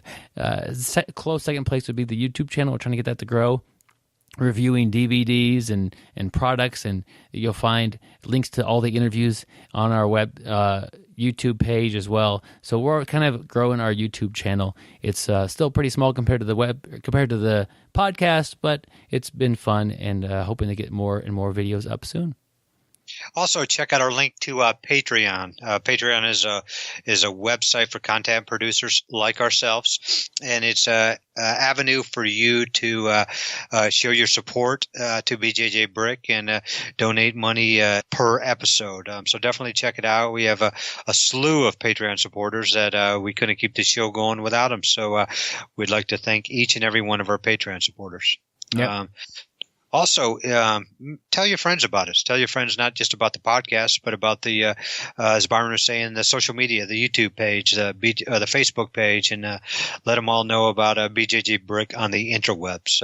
The interwebs are a great place to get our word out, and we'd appreciate it if you let your friends know. Yeah, and tell your friend about Gary's project, BJJhammer.com, and let's get that off going strong, right, Gary? Yeah, definitely. We want to get BJJ Hammer going great, so it'll be out by Halloween 2021. Our luck, some other website will take somebody else take it over, and it'll be something not jiu-jitsu related at all. and it'll be people go to it and to see what we're talking about, and it's gonna be bad. And then of course Gary's associated with that. Yes. Yeah. The bad thing is, though, I was telling my parents about BJJ Hammer, and they couldn't wait to check out my website. The bad part is they left out one of the J's, and they were really embarrassed when they saw my website. So make sure you spell it right. Oh, thanks, Gary. I appreciate it, man. No, yeah, I think you've trumped anything that I've said so far. As I really derail this train, as always, Byron's, just a two-stripe purple at derailing trains, but I think I'm way over the top.